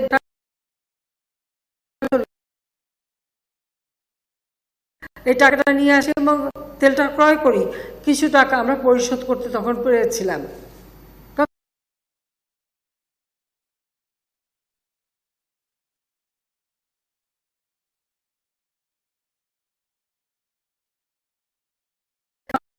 ক্রুড অয়েল কিনতে হবে, কিনতে হবে, এবং সেই মূল্য সেই ফাইল আমাকে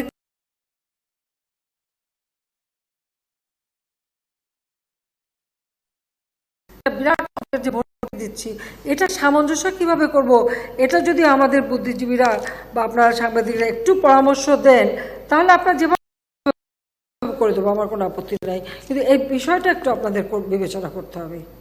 দেখুন,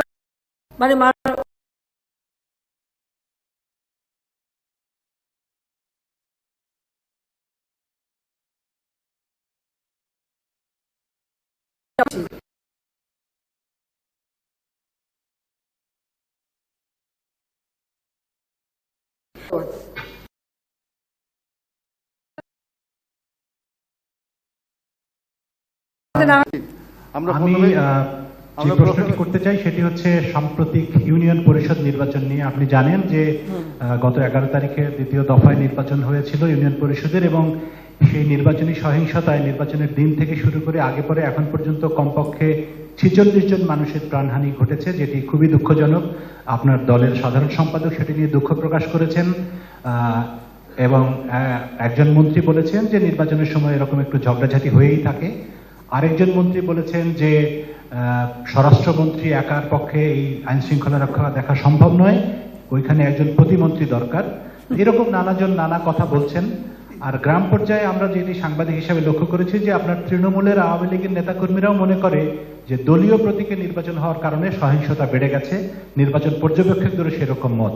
তো এইরকম বাস্তবতায় স্থানীয় বিশেষ করে ইউনিয়ন পরিষদ নির্বাচন দলীয় প্রতীকেই কন্টিনিউ করবেন কিনা, বা নতুন কোনো চিন্তা করা যায় কিনা সহিংসতা কমানোর জন্য, এটি হচ্ছে একটি প্রশ্ন। আর যেহেতু সুযোগ পাওয়াই গেল, আরেকটি আজকের একটি তাজা প্রশ্ন করতে চাই। সকালে সংসদে আপনি বলেছিলেন যে 2001 সালে বিএনপি ক্ষমতায় আসার পরে তারা র্যাব সৃষ্টি করেছে এবং তারপরেই বাংলাদেশে ক্রস ফায়ার শুরু হয়। এটি খুবই সত্যি কথা, কিন্তু আমরা যতদূর মনে করতে পারি 2008 সালের আপনার যে নির্বাচনী অঙ্গীকার ছিল দিন বদলের সনদ, সেখানে আপনি পরিষ্কার ভাষায় বলেছিলেন আওয়ামী লীগ মহাজোট ক্ষমতায় গেলে বিচার বহির্ভূত হত্যাকাণ্ড বন্ধ করা হবে আইনের শাসন প্রতিষ্ঠার স্বার্থে, এবং প্রধানমন্ত্রী, মন্ত্রিসভার সদস্য এবং সংসদ সদস্য এবং তাদের পরিবারের সদস্যদের উপার্জন এবং আয় ব্যয়ের হিসাব প্রতি বছর জনসমক্ষে প্রকাশ করা হবে।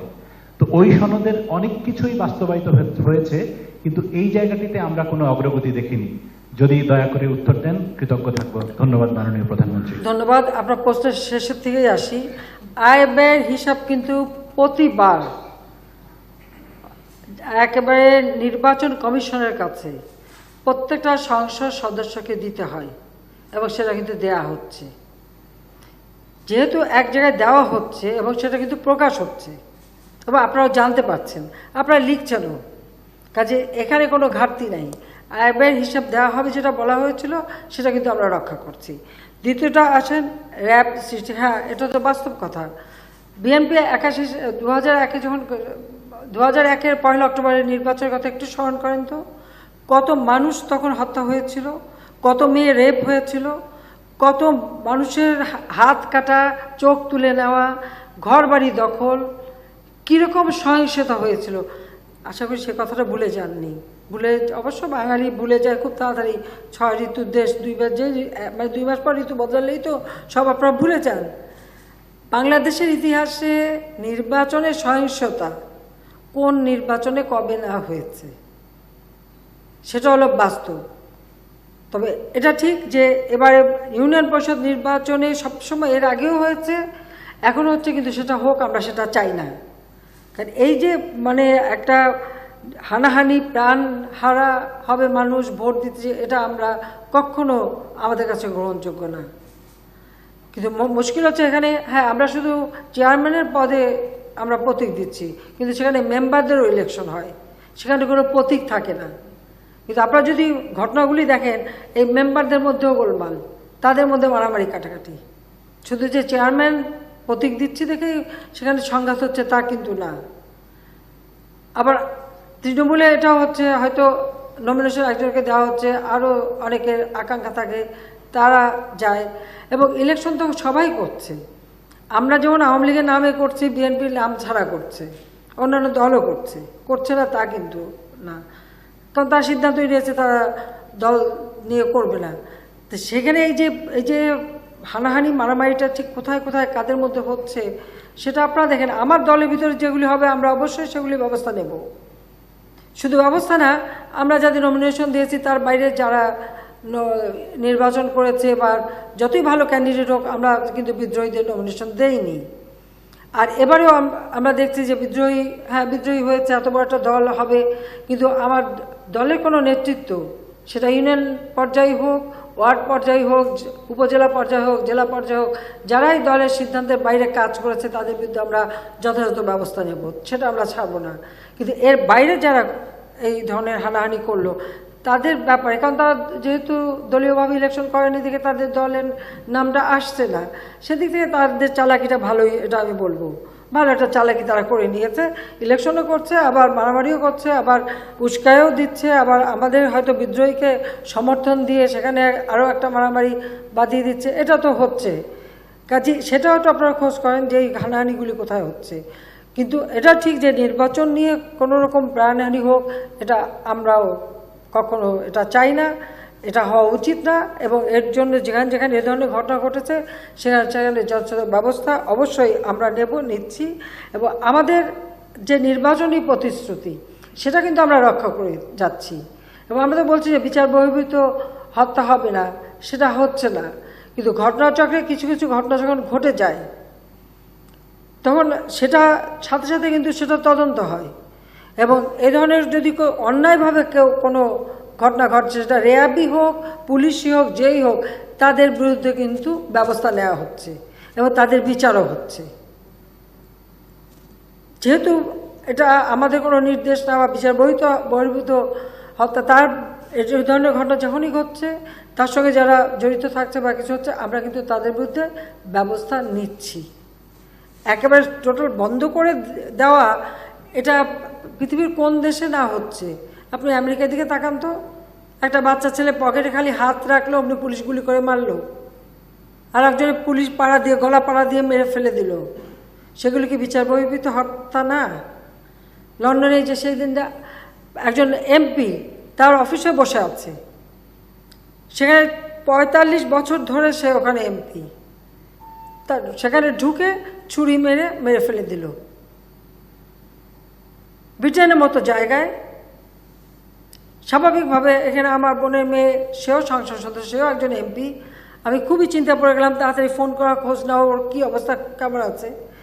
যেখানে এত একজন পুরনো এমপি, তাকে তার অফিসের মধ্যে সে ওদের প্রত্যেকটা এমপির যে নিজস্ব অফিস, সেখানে বসে তারা তাদের এলাকায়, এটা হলো নিজের এলাকায়, সেখানেই যে তাকে, সে এত জনপ্রিয়, 35 বছর ধরে সে এমপি, ওখানে তাকে যে ছুরি মেরে দিয়েছে, কি বলবেন সেখানে? সেখানে তো আন্তর্জাতিক মানবাধিকার সংস্থা থেকে শুরু করে কাউকে তো সোচ্চার হতে দেখি না। একজন আমাদের বাঙালি হেঁটে যাচ্ছে রাস্তায়, তাকে সরাসরি ছুরি দিয়ে মেরে দিল। আমেরিকার মতো জায়গায় একজন মুক্তিযোদ্ধা বা বেড়াতে গেছেন আত্মীয় বাড়িতে, তিনি একটু মুসল্লি মানুষ, তাকে সবাই নিয়ে গেছে মসজিদে, তিনি মসজিদে ইমামতি করেছেন, করে ফিরে আসছেন, তার সঙ্গে তাকে মেরে ফেলে দেওয়া হলো। তো এই ঘটনাগুলির সঙ্গে আপনারা তুলনা করেন বাংলাদেশের বা আমেরিকার মতো বিশাল দেশ, বাংলাদেশের যে জনসংখ্যা মাত্র তার দ্বিগুণ জনসংখ্যা, এর বেশি না। আর বাংলাদেশ ওদের যে কোনো একটা ছোট্ট রাষ্ট্রের সমান একটা দেশ, তাদের জনসংখ্যার অর্ধেকের বেশি আমাদের এখানে, যেখানে এইরকম একটা ঘন বসতিপূর্ণ জায়গা। তারপরেও আমরা আমাদের আইন শৃঙ্খলা অনেক নিয়ন্ত্রণে রাখতে সক্ষম হয়েছি। তারপরেও ঘটনা যেগুলি ঘটে সাথে সাথে তার ব্যবস্থা কিন্তু নিই। কাজে নির্বাচনী আমাদের প্রতিশ্রুতি বাস্তবায়ন হতে দেখেন না, এ কথাটা বললে ভুল বলবেন। আমার মনে হয় আবার একটু পড়ে বা বাকি অবস্থাগুলি দেখে কি কি পদক্ষেপ নিয়েছি সেটার সাথে তুলনা করলেই সঠিকটা জানতে পারবেন। ধন্যবাদ। মাননীয় প্রধানমন্ত্রী, আমি 21 টেলিভিশন হ্যাঁ বলেন বলেন বলেন, শুনি। আমি একটা জিনিস জানতে চাচ্ছিলাম, সেটা হচ্ছে যে যুদ্ধ অপরাধী হিসেবে যুদ্ধ অপরাধীদের বিচার হয়েছে, কিন্তু যুদ্ধ অপরাধ সংগঠন করেছে যারা সাংগঠনিকভাবে, তাদের জন্য একটা আইনি পরিবর্তনের কথা উঠেছিল, সেটা আজও হয়নি। এটার ব্যাপারে কি কোনো পদক্ষেপ নেবেন? দেখুন, বাংলাদেশে কিন্তু গেরিলা যুদ্ধ হয়েছে, এটা মনে রাখবেন। এবং গেরিলা যুদ্ধের অর্থটা কি? এখানে কিছু মানুষ হ্যাঁ সামনে হয়তো শান্তি কমিটিতে নাম লিখিয়েছে বা কোথাও লিখিয়েছে, যারা পাকিস্তানি আমাদের সেনা বা তাদের দোসর তা ছিল, হয়তো তাদের সঙ্গে একটা সম্পর্ক রেখেছে, ঘরের ভিতরে মুক্তিযোদ্ধাদের ঠাঁই দিয়েছে, বাড়ির মেয়েরা খাবার রান্না করে তাদের খাইয়েছে, তাদের অস্ত্র রেখেছে, তাদের বিভিন্ন অপারেশনে সহযোগিতা করেছে। সামনে হয়তো বৈঠকখানায় একজন মুরব্বী বসে থেকে এটাকে আমি বলবো কভার দিয়েছে। এভাবেই কিন্তু বাংলাদেশের মুক্তিযুদ্ধ হয়েছে। কাজে সেগুলি ঠিকই যাচাই বাছাই করে যারা প্রকৃত যুদ্ধ অপরাধী তাদের বিচার জাতির পিতা বঙ্গবন্ধু শেখ মুজিব শুরু করেছিলেন। ইন্টারন্যাশনাল ট্রাইব্যুনাল গঠন করে সেই বিচার শুরু হয়, কিন্তু জিয়াউর রহমান ক্ষমতায় এসে সেই বিচার বন্ধ করে দিয়ে যে 22,000 যারা সাজাপ্রাপ্ত ছিল এবং অ্যারেস্ট ছিল তাদের সবাইকে মুক্ত করে নিয়ে আসে। যারা যুদ্ধ অপরাধী হিসাবে চিহ্নিত হয়েছিল তাদের নির্বাচন করার ভোটের অধিকার ছিল না, তাদের রাজনৈতিক দল করার অধিকার ছিল না, এবং সংবিধানের 12 অনুচ্ছেদ এবং 38 অনুচ্ছেদ এটা স্পষ্টভাবে ছিল। জিয়াউর রহমান এসে সমস্ত বাতিল করে দেয় এবং ধর্মের নামে রাজনীতি এবং এই যুদ্ধাপরাধীদের ভোটের অধিকার এটা কিন্তু জিয়াউর রহমান দিয়েছিল। যদিও জিয়াউর রহমান তো আপনাদের কাছে অনেক বড় হিরো, অনেক কিছু, একেবারে গণতন্ত্রের প্রবর্তক। এই গণতন্ত্রের প্রবর্তকের যে কত হত্যাকাণ্ড করেছে আর কী করেছে সেটা তো বলতে অনেকে ভুলে যান, লজ্জাও পান। কারণ জানি না কি মধু খাইয়েছে, সবাইকে নাম বলতে পারবো না, কিন্তু আমি যেটা দেখেছি মানে সে 75 সালের পর থেকে আমি সেই জন্য বলছি। মাননীয় প্রধানমন্ত্রী,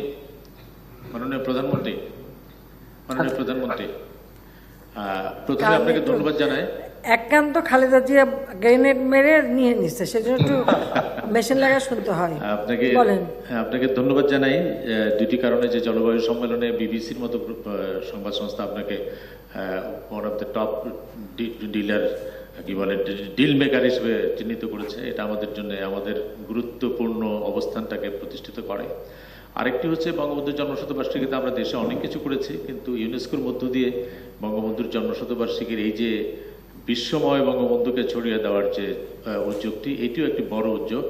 আমরা ঢাকা বিশ্ববিদ্যালয়ে বঙ্গবন্ধুকে নিয়ে একটি ইনস্টিটিউট করেছি, নিশ্চয়ই আরও এখানে নতুন গবেষণা হবে। এবং আমরা ইতিমধ্যে আলোচনা করেছি যে উগান্ডার যে প্রতিষ্ঠানটি এই পুরস্কারটি পেল তাদের অভিজ্ঞতাটি বাংলাদেশে আনা যায় কিনা, মানে তারা কেন পুরস্কারটি পেল এটি আমাদের তরুণদের মধ্যে জানানো যায় কিনা, এটি ইতিমধ্যে আমি ওই ইনস্টিটিউটের গভর্নিং বোর্ডে আছি যেহেতু সেখানে আলোচনা করেছি।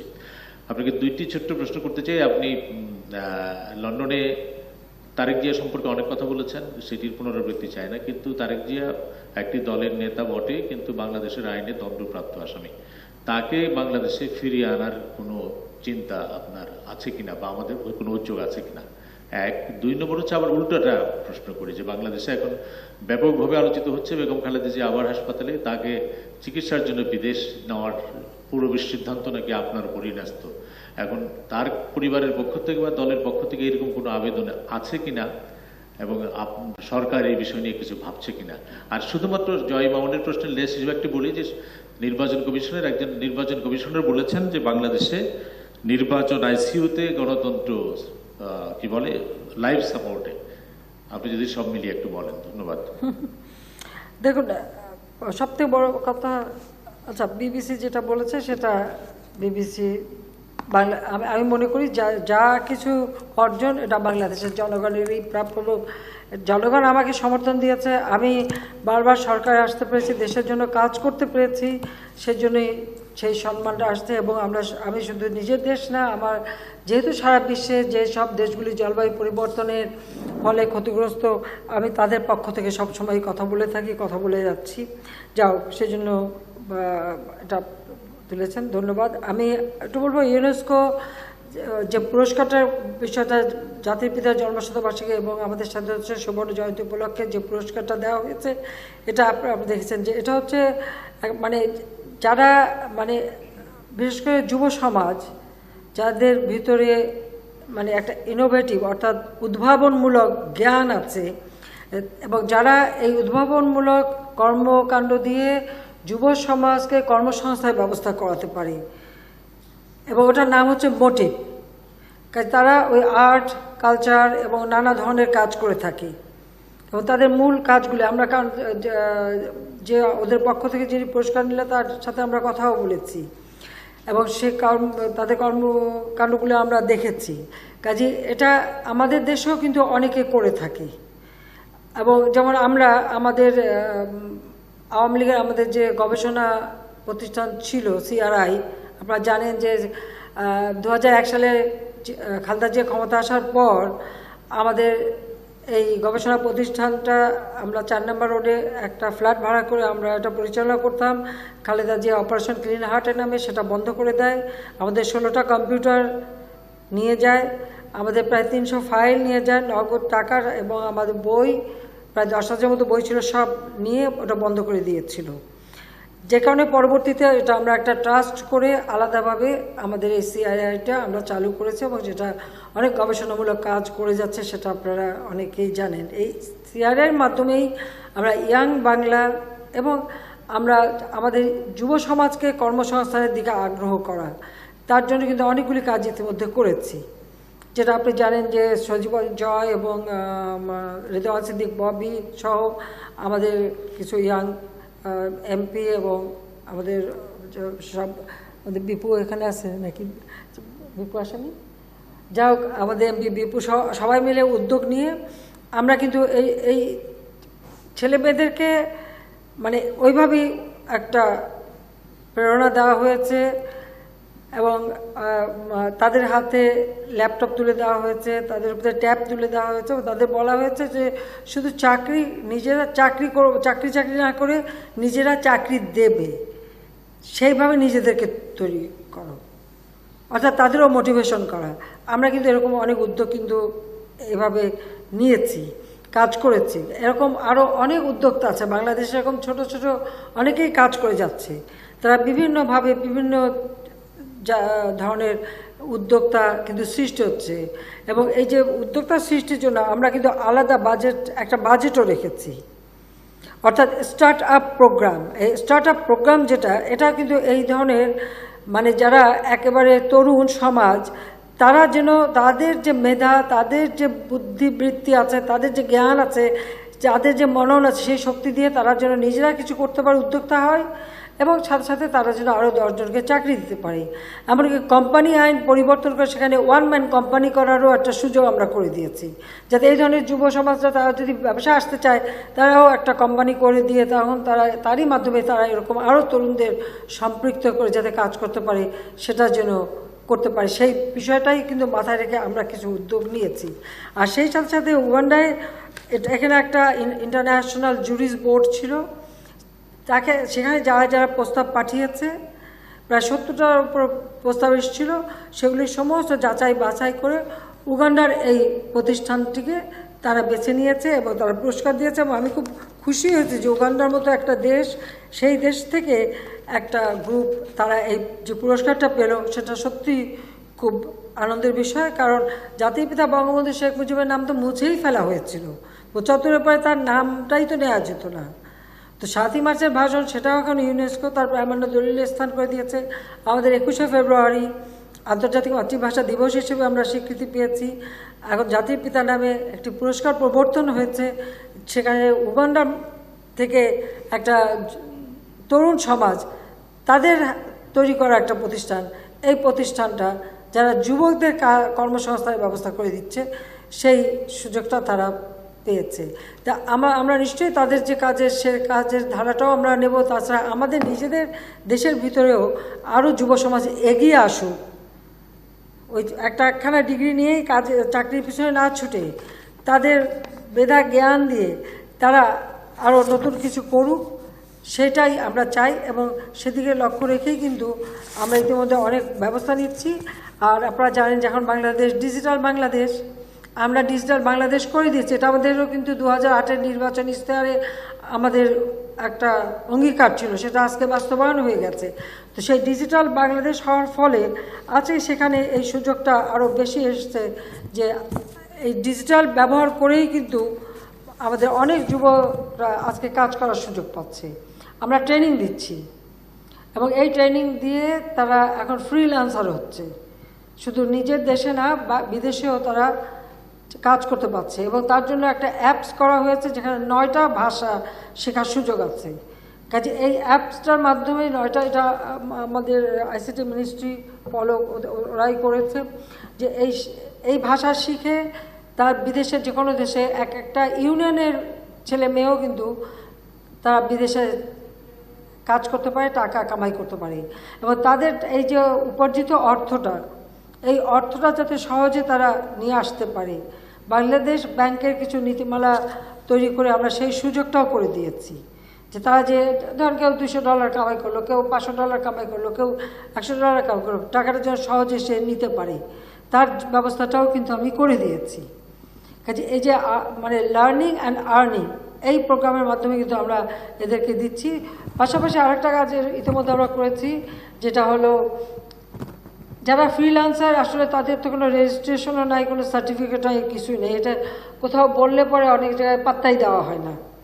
তো সেই ক্ষেত্রে তাদেরকে এক রেজিস্ট্রেশনের ব্যাপার এবং একটা সার্টিফিকেটের ব্যবস্থা, সেটাও আমরা করে দিয়েছি। যদিও এই সবগুলি বিষয়ে আমাদের সচিবালয়ের জয় সেই আমাদের পরামর্শ দিচ্ছে এবং করে দিচ্ছে। এখন তো আমরা ভার্চুয়াল কোর্ট সব কিছুই তো ভার্চুয়ালি করার একটা সুযোগ আমরা সৃষ্টি করছি, যে জন্য বাংলাদেশটা করোনা ভাইরাসের কারণে যত কিছুই হোক আমরা কিন্তু থেমে যাইনি। বাংলাদেশের অর্থনীতি বা সব কিছু কিন্তু গতিশীল রাখা সম্ভব হয়েছে শুধু এই একটাই কারণে। আজকে বঙ্গবন্ধু স্যাটেলাইট 1 আমরা উৎক্ষেপণ করেছি। কাজে সবগুলি আর যাই করছে ভিত্তিগুলি কিন্তু জাতিপিতা তৈরি করে দিয়ে গিয়েছেন, এটাও মাথায় রাখবেন। কাজে এটা আমি মনে করি যে আমাদের জন্য একটা ভালো। আপনাকে ধন্যবাদ আপনাকে প্রশ্নটা করার জন্য, যে আমি আজকেই সংবাদ সম্মেলনের মাধ্যমেই আমি বলবো যে আমাদের যারা যুব সমাজ, তরুণ সমাজ, তারা উদ্যোক্তা হোক এবং এই প্রাইজ যেন আমাদেরও কেউ পেতে পারে ভবিষ্যতে, তাদের সেই কাজ দেখিয়ে, অর্থাৎ মানুষকে মোটিভেট করা, ইয়াং জেনারেশনকে তাদেরকে দিয়ে কিছু কাজ করানো, এবং যেটা হয়তো সেই জুরিস বোর্ডের কাছে, কারণ প্রতিবারই নতুন জুরিস বোর্ড হবে, তাদের কাছে যেন গ্রহণযোগ্যতা পায়, সেইভাবে তারা কিছু কাজ করুক যেভাবে মোটিভ পেয়েছে উগান্ডার। ধন্যবাদ। মাননীয় প্রধানমন্ত্রী, আমার নাম নাইমুল ইসলাম খান, প্রধান সম্পাদক আমাদের নতুন সময়। মাননীয় প্রধানমন্ত্রী, আপনার এবারের সফরে ইউরোপে, ব্রিটেনে এবং ফ্রান্সে আপনার সফরটা যে কতটা তাৎপর্যপূর্ণ ছিল সেটা আমরা ইতিমধ্যেই জেনেছি এবং মিডিয়াতে কভার করেছি। সেখানে একটা নতুন স্তরে সহযোগিতা নেওয়ার কথা হয়েছে, এটা স্ট্র্যাটেজিক লেভেলে পার্টনারশিপকে নিয়ে যাওয়ার। তো এই স্ট্র্যাটেজিক পার্টনারশিপটা যদি, কারণ আমরা লক্ষ্য করছি যে তাদের সাথে সামরিক বিষয়ক সহযোগিতার বিষয়টাও এখানে গুরুত্বপূর্ণ হয়ে এসছে। So this was very interesting. আপনি কি একটু এক্সপ্লেন করবেন যে আপনি কিভাবে দেখছেন ইউরোপের সাথে ইমার্জিং রিলেশনশিপটা? দেখুন, আমরা কারোর সাথে যুদ্ধ করতে চাই না, আমরা শান্তি চাই, সকলের সাথে বন্ধুত্ব, কারোর সাথে যুদ্ধ না। তারপরেও আমাদের সশস্ত্র বাহিনী, আমাদের পুলিশ, তারা জাতিসংঘ শান্তিরক্ষা মিশনে কাজ করে। সেই ক্ষেত্রে আমার সবসময় চেষ্টা ছিল যে আমাদের যারা শান্তিরক্ষা মিশনে যায় তারা যেন তাদের প্রশিক্ষণে, জ্ঞানে কোনো দিকে যেন পিছিয়ে না থাকে, তারা যেন অন্তত সব ধরনের জ্ঞান তারা পায়। যে জন্য আপনি দেখেছেন যে অনেক সামরিক শাসকরা ক্ষমতায় ছিল, তারা যা করেনি আমি কিন্তু তার থেকে বেশি করেছি আমাদের সশস্ত্র বাহিনীর জন্য, পুলিশের জন্য, বর্ডার গার্ডের জন্য, সকলের জন্য।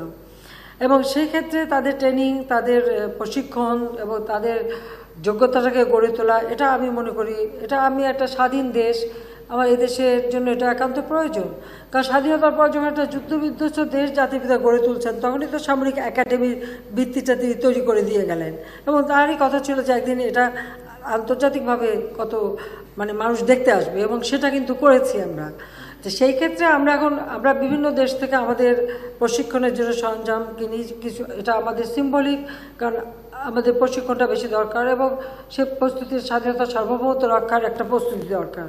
সেই ক্ষেত্রে ইউরোপের সাথেও আমাদের একটা যোগাযোগ আছে। আমরা বিভিন্ন দেশে যেখানে যেটা আমাদের দেশের জন্য প্রয়োজন বা সুবিধা মতো পাই এবং সুবিধা মতো দামও পাই, সেটাও যেমন আমরা কিনছি। আর আপনি জানেন যে আমরা এভিয়েশন এয়ারোস্পেস ইউনিভার্সিটি করেছি, আমরা অ্যারোনটিক্যাল সেন্টার তৈরি করেছি।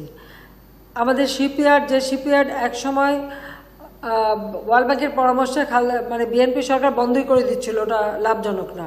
আজকে কিন্তু সেই শিপইয়ার্ডে আমাদের কিন্তু শিপ তৈরি হচ্ছে, আমরা এক্সপোর্ট করছি। ড্রাই ডকটা বলতে গেলে একরকম পড়েই ছিল না, লাভজনক ছিল না, সামান্য কিছু মেরামতের কাজই হতো।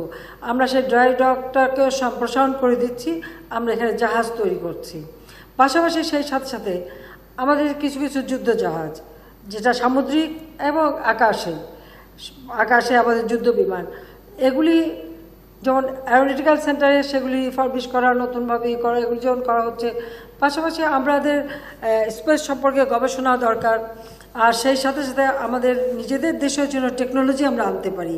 তা আমার যে আলোচনা, সে আলোচনায় এই বিষয়টাই ছিল যে খালি জিনিস কেনা বেচা না, টেকনোলজি ট্রান্সফারের ব্যাপারটাও কিন্তু আছে। যে আমি এটাও তাদের আহ্বান করছি যে আমরা জায়গা দিচ্ছি, আমাদের আমাদের ইয়াং জেনারেশন অনেক মেধাবী, কাজে তারা যদি চায়, কারণ যে কোনো একটা জিনিস তৈরি করলে সেটা কিন্তু একটা দেশে সব হয় না, আজকাল বিভিন্ন দেশে তার পার্টসগুলি তৈরি হয়।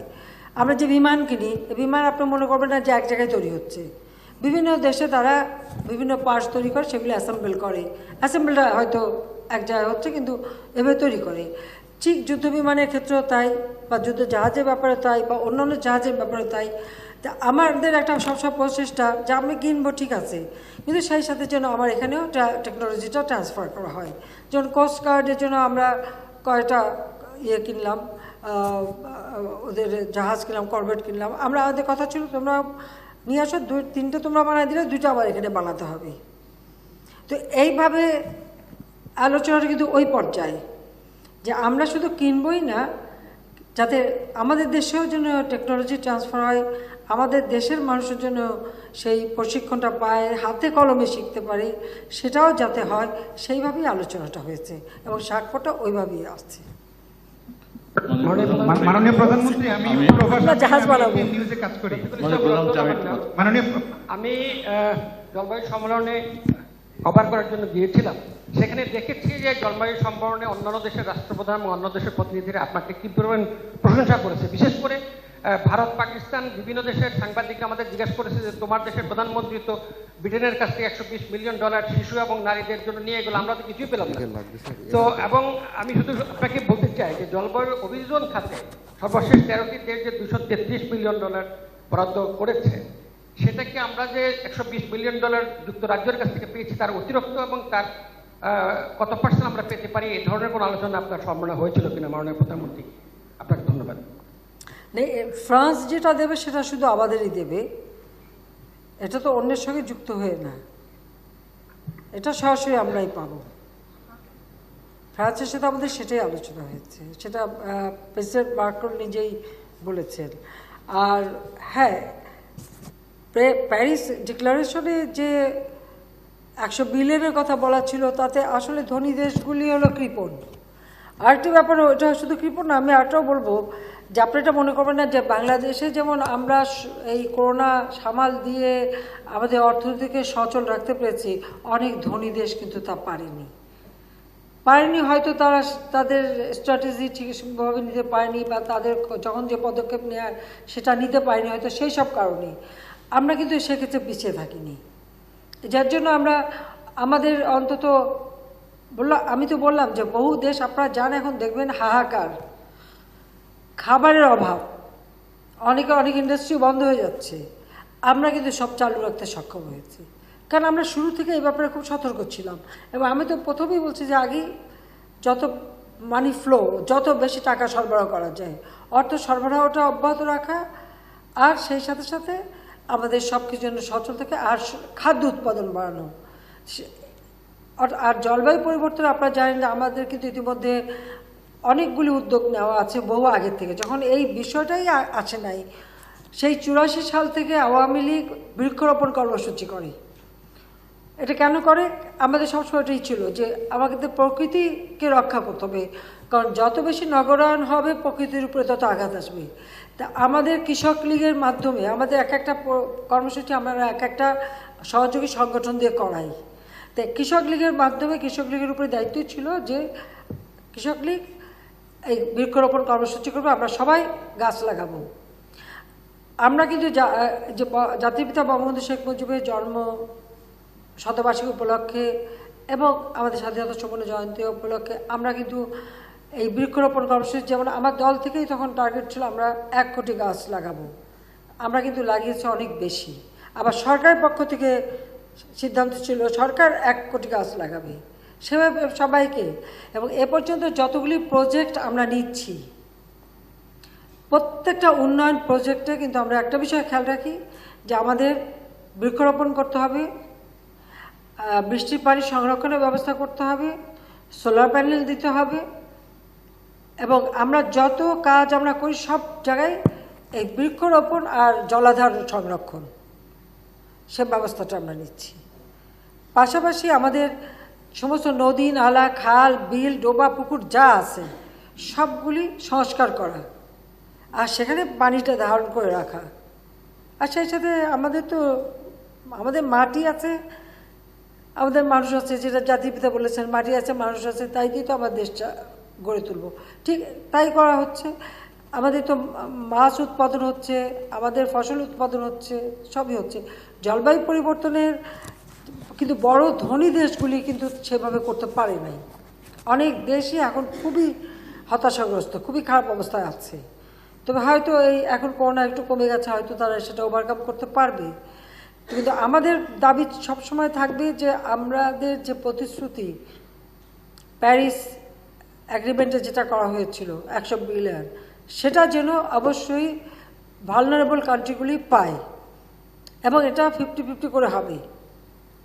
অর্থাৎ আমাদের যে মানে জলবায়ুর হাত থেকে রক্ষা পাওয়া, অভিঘাত থেকে রক্ষা পাওয়া, অর্থাৎ এই যে মিটিগেশন যে এবং অ্যাডাপ্টেশন প্রোগ্রাম, এটা যেন যথাযথভাবে হয় এবং কোনো দেশ যেন ক্ষতিগ্রস্ত না হয়, সেটার দিকে তাদের দৃষ্টি দিতে হবে।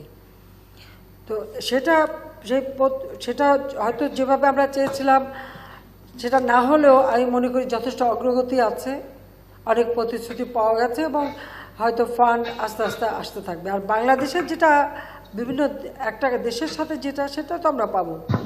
ভ্যাকসিনটা আমরা ওই কোভ্যাক্সের মাধ্যমে আসবে, এটা প্রেসিডেন্টের মানে সরাসরি বলেছেন, ওটা আমরা কোভ্যাক্সের মাধ্যমে পাবো। কাজে ভ্যাকসিনও আমাদের কোনো অসুবিধা হবে না। এখনও তো আমরা প্রায় প্রতিদিনই তো আমরা ভ্যাকসিন দিচ্ছি। এখন আপনারা দেখছেন যে বস্তিতেও আমরা শুরু করে দিয়েছি, আমরা শিক্ষার্থীদেরও দিচ্ছি, আমরা কেউ বাদ যাবে না, এটা সবথেকে বড় কথা। প্রায় 25 কোটি ভ্যাকসিন কেনার মতো ব্যবস্থা আমরা করে রেখে দিয়েছি। এখন প্রায় 8.5 কোটি, প্রায় 9 কোটির কাছাকাছি ভ্যাকসিন কিন্তু দেয়া হয়েছে।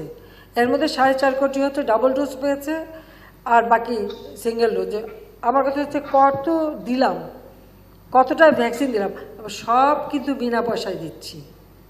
একটা ভ্যাকসিনের কিন্তু অনেক দাম।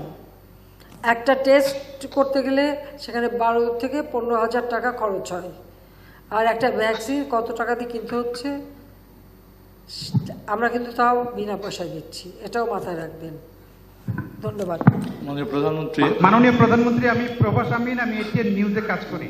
এখন 1 মিনিটে শেষ করব। মাননীয় প্রধানমন্ত্রী, আমি জনাব শাহজাহান সর্দার একটা প্রশ্ন করেছিলেন, তার একটা ছোট্ট সম্পূরক করতে চাই।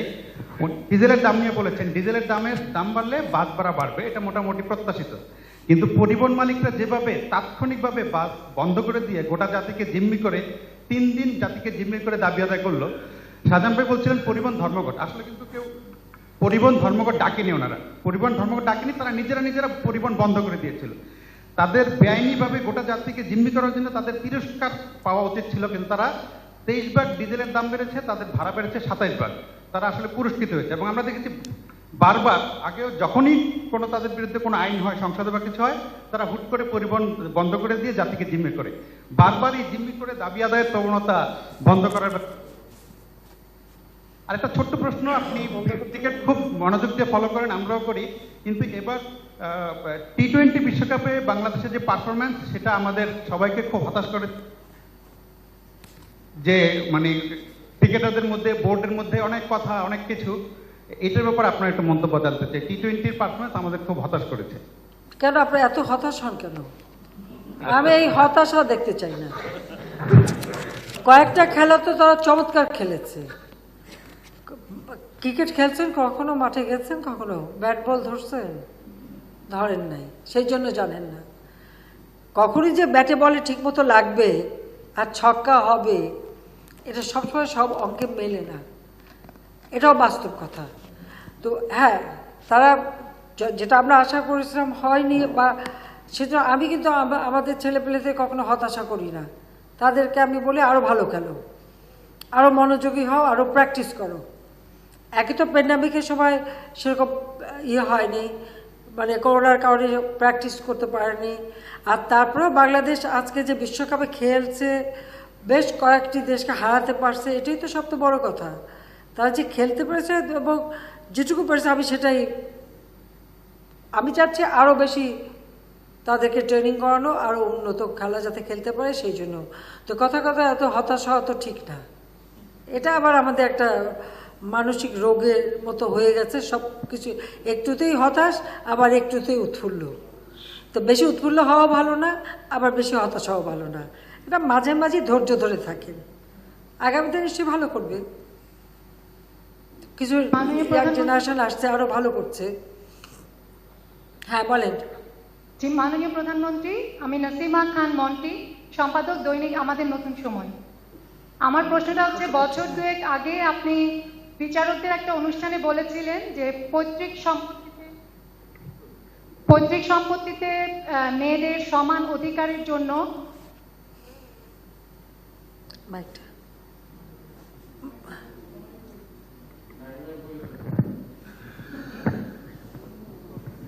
শরিয়া আইন পরিবর্তন না করে, শরিয়া আইনে হাত না দিয়ে উত্তরাধিকার আইন সংশোধন করে কিভাবে ছেলে মেয়েদের সমান অধিকার দেওয়া যায় পৈতৃক সম্পত্তিতে, সেটা দেখার জন্য আপনি নির্দেশনা দিয়েছিলেন।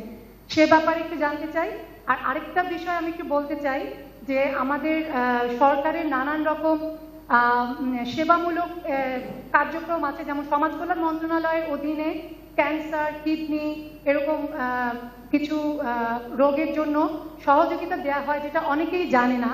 এই ধরনের সেবামূলক কাজগুলোকে যদি আরো বেশি প্রচার করা যায়, মানুষ জানতে পারে, তাহলে এই সেবাটা সহজে নিতে পারে। অনেকে এটা না জানার জন্য এগুলা নিতে পারে না। ধন্যবাদ প্রধানমন্ত্রী। ধন্যবাদ। হ্যাঁ, এটা আমি সবসময় মনে করি যে অনেক সময় দেখে যে এখন সবাই ছোট পরিবার, কাজে অনেক সময় 2টো মেয়ে থাকে, তখন এটা প্রায় হয়। আসলে মানুষ সম্পত্তির জন্য তো অনেক সময় অন্ধ হয়ে যায়, যে বাপ মরতে পারে না, চাচারা এসে উঠে জুড়ে বসলো, অমনি বের করে দেবে বাড়ি থেকে। তো এই ধরনের অনেক ঘটনা ঘটে। সেই জন্যই আমি বলেছিলাম যে অন্তত ঠিক আছে, দাদার সম্পত্তিতে সবার ভাগ থাকবে, কিন্তু যেটা নিজের বাবার উপার্জিত, সেখানে মেয়ের অধিকারটা অন্তত সম্পত্তিতে তার অধিকারটার জন্য নিশ্চিত করা হয়, তাদেরকে যেন এসে আবার ঠেলে বের করে না দিতে পারে। তো এ ব্যাপারে আসলে সমস্যা হচ্ছে যে খুব বেশি অগ্রগতি হয় না, কিন্তু তারপরেও যে সম্পত্তি আইন যেটা, সেখানে কিন্তু আমরা যেমন এখানে যারা ট্রান্সজেন্ডার অর্থাৎ হিজড়া হয়ে যায় জন্মগ্রহণ করে, তারপরে যে বিশেষ করে ভূমিতে তাদের যে অধিকারটা, বা মেয়ে ছেলে বা সন্তান সবার অধিকারটা যাতে থাকে, সেটা কিন্তু মোটামুটি আমরা নিশ্চিত করবার একটা ব্যবস্থা নিয়েছি। কিন্তু যেহেতু শরিয়া আইনেই মানে এমনি ধর্ম কে কতটুকু মানুক না মানুক সেটা জানি না, কিন্তু সম্পত্তির দখল নেওয়ার সময় তখন শরিয়া আইনটা খুব ভালোভাবে মেনে নেয়, এটা হলো বাস্তব কথা। কিন্তু যেমন আমরা যখন যে ভূমির আইনটা করেছি, সেখানে কিন্তু আপনারা দেখবেন ওই ফর্মেও আছে, মানে ছেলে মেয়ে এবং যারা হিজড়া সন্তান যদি হয় অর্থাৎ ট্রান্সজেন্ডার হয় তারও অধিকারটার জন্য থাকে। এবং সেটা কিন্তু আমাদের ধর্মেও আছে যে এরকম ট্রান্সজেন্ডার হবে তার মধ্যে যদি মেয়েলি এটা বেশি থাকে তো সব মেয়ের ভাগ পাবে, যদি ছেলের এটা বেশি থাকে তো ছেলের ভাগ পাবে, মানে সে যেভাবে নিজেকে প্রকাশ করবে তো সেইভাবেই সেটা পাবে। তো সেটা সেই জায়গাগুলি কিন্তু আমরা করে দিয়েছি। কিন্তু এখন শরিয়া আইন আছে বলে সেখানে আসলে হাত দেওয়া বা সেটা করা কতটুকু সমীচীন সেটাই তো বিশেষ ব্যাপার। তারপরে আমি আমাদের যারা অনেক ধর্মীয় নেতৃবৃন্দ তাদেরকেও আমি বলছি এই বিষয়টা দেখার জন্য। তাদের অনেকেরই তো আবার শুধু মেয়েই আছে, তা যা সম্পত্তি বানায় তখন তো আবার বাইরে এসে দখল করে নিয়ে যাবে, নিজের সন্তান কিছুই পাবে না, আর যেটুকুও পায় সেটুকুও তো দেয় না। এটা তো বাস্তব কথা যে এখানে এত বেশি আমি দেখি এত পুরুষ মানুষই তো সংখ্যা বেশি, তারা কি সবাই বুকে হাত দিয়ে বলতে পারবে যে তার সম্পত্তিতে বোনের অংশটা সবাই ভালো ভালো কথা বলবেন, লিখবেন, বক্তৃতা দিবেন, কিন্তু দেবার সময় কি সবাই দেয় না? কয়টা ভাই আছে বোনদের অধিকারটা ঠিকমতো সংরক্ষণ করে না? বা কয়টা চাচা আছে যে ভাই মরে গেল ভাই বেটিদের সম্পত্তিটা তাদের একটু রাখার ব্যবস্থা করি, সেটাও করে না। এটা তো বাস্তব কথা। গুলশানে বাড়ি সবই আছে, ধানমন্ডি এক চিলটা বাড়ি, ভাই মরতে পারলো না, 3টে বোন, অমনি বোনের উপরে চর্চা যে তুমি লিখে দাও বা করো, তাদেরকে বের করে দেওয়ার চেষ্টা, এরকম বহু ঘটনা আমি দেখেছি। হ্যাঁ, আমি তাৎক্ষণিক চেষ্টা করছি এগুলি শৈশবে সমাধান করে যাতে পেয়ে যায় যেটুকু আমার হাতে এসছে। আসলে এটা একটা মানে জাতীয়ভাবে একটা ব্যবস্থা নেওয়া উচিত। প্রধানমন্ত্রী, আমার নাম শাহরিয়ার খান, আমি বিজনেস স্ট্যান্ডার্ডের এক্সিকিউটিভ এডিটর। অনেকবার আমি চেষ্টা করছি। আমার প্রশ্ন কপ সংক্রান্ত। প্রধানমন্ত্রী, যে আমাদের বাংলাদেশে যে গোল আছে 30 নাগাদ 22% কার্বন এমিশন কমবে, আবার এদিকে গভর্নমেন্টের যে ভিশন, ডেভেলপমেন্টের ভিশন, বিশাল ইনফ্রাস্ট্রাকচার, 100টা ইকোনমিক জোন সহ প্রচুর কর্মকাণ্ড যাচ্ছে, তো এটা কি সাংঘর্ষিক নয়? আমরা তো দুটাই চাই, আমরা কার্বন এমিশনও কমাতে চাই, ডেভেলপমেন্টও চাই, এবং সেক্ষেত্রে বাংলাদেশের সেই ক্যাপাসিটি আছে কিনা? অবশ্যই আছে, অবশ্যই আছে। এবং আমরা প্রত্যেকটা প্রজেক্ট নেওয়ার সময় আমরা সেদিকটা লক্ষ্য রেখে প্রজেক্ট নিচ্ছি। আমরা কিন্তু এমিটার না, কার্বন এমিশন আমরা করি না, আমাদের কোনো এমিশন নাই। তারপরে আমাদের যত প্রজেক্ট হচ্ছে, এবং এই যে আমি 100টা অর্থনৈতিক অঞ্চল করে দিলাম কেন, স্পেশাল ইকোনমিক জোন, যাতে আমার শিল্পায়ন যেখানে হবে সেখানে যেমন শিল্প কলকারখানা গড়ে উঠবে, সব রকম সুযোগ সুবিধাও যেমন পাবে, সেই সাথে সাথে বর্জ্য ব্যবস্থাপনা, এই বর্জ্য ব্যবস্থাপনার সেটাও আমরা যেমন সেখানে রেখেছি, এবং সেই সাথে আমাদের বৃক্ষরোপণ এবং ওই অঞ্চলটা যেন কোনো রকম এমিশন না হয় সেদিকে লক্ষ্য রেখে আমরা প্ল্যান করে দিচ্ছি। ঠিক এভাবে আমাদের প্রতিটি প্রজেক্টে আমরা কিন্তু এই এমিশন যাতে না হয় তার ব্যবস্থা নিয়ে, অর্থাৎ কোনো রকম দূষণ যেন না হয় সেদিকে ব্যবস্থা রেখেই আমরা কিন্তু কাজ করে যাচ্ছি। কাজে এটা সাংঘর্ষিক হবে কেন? তাহলে কি করবেন? তা যান ঘর বাড়ি, এই যে ডিজিটাল কথা বলেন কেন, এগুলো সব বন্ধ করে দিয়ে এখন গ্রামে যেয়ে দেখেন একটা করে ঘর বানায় সেখানে বসবাস করেন, তাহলে তো ভালো হবে। গাড়িটাইতে চড়েন না, কারণ পেট্রোল পড়ে সেটা আবার হয়, বায়ু দূষণ হয়, তো গাড়িতে চড়া ঠিক না। এয়ার কন্ডিশন চালাবেন না, ফ্যান চালাবেন না, ফ্রিজে খাবার রাখবেন না, কারণ সব কিছুই তো দূষণের জন্য দায়ী। মোবাইল ফোনে কথা বলবেন না, কারণ মোবাইলের ওয়েবের ফলে যে আমার চড়ুই পাখি কমে যাচ্ছে, কাজে সেটা আপনারা মোবাইল ফোন ব্যবহার করা বন্ধ করেন। তো আপনারা কোনটা করবেন? যদি বলেন সব বন্ধ করে দিয়ে একেবারে আদিকালে আমরা ফিরে যাই, সেটা ভালো, সেটা ঠিক করে নাকি? যারা এসে মানে পরিবেশ আন্দোলন করে, আসার সময় গাড়িতেই আসে, বলার সময় মাইকও ব্যবহার করে, ফোনও ব্যবহার করে, আবার পরিবেশের কথাও বলে, তো তাদের উপর ঠিক করতে হবে কোনটা বলবেন। তবে আমি এটুকু বলতে পারি যে আমাদের সরকার এ ব্যাপারে যথেষ্ট সচেতন, এবং সেটা মাথায় রেখেই কিন্তু আমাদের পরিকল্পনা। একদিকে যেমন আমাদের ফসল হচ্ছে, আমরা ফসল গবেষণা করছি, ফসল উৎপাদন, মাছ, মাংস, ডিম, মুরগি, খাদ্য সব কিছু উৎপাদন কিন্তু বৃদ্ধি পেয়েছে। আজকে 12 মাস আপনি সব পাচ্ছেন, এবং ভবিষ্যতে আরও ভালোভাবে যাতে হয় তার ব্যবস্থা করছি। আমি নেদারল্যান্ডে নিজে সেখান তাদের বিভিন্ন জায়গা আমরা দেখেছি কীভাবে তারা আমাদের তরি তরকারি, ফল মূল প্রিজার্ভ করবে, কীভাবে তাদের গ্রিন হাউস কাজ করে।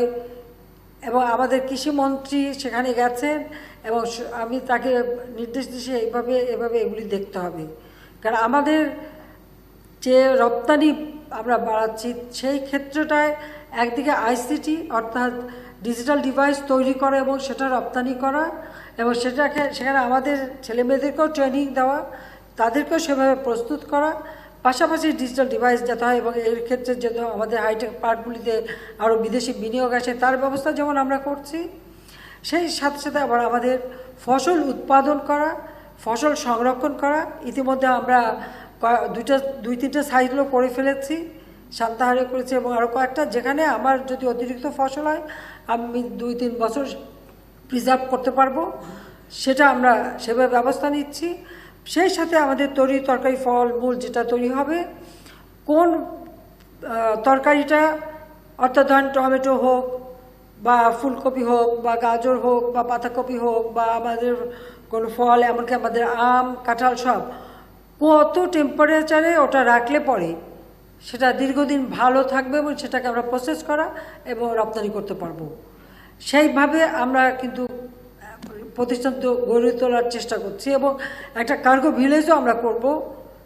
ইতিমধ্যে জায়গাও আমি দিয়ে দিয়েছি, ওইভাবে বিভিন্ন চেম্বার রেখে যেগুলো আমরা বিদেশে রপ্তানি করব, সেগুলি ওইভাবে চেম্বারে যাতে কত ঘন্টা কত ডিগ্রি টেম্পারেচারে সেটা তাজা থাকবে সেইভাবে রাখা, এবং এরই মধ্যে আমরা যেন বিদেশে রপ্তানি করতে পারি।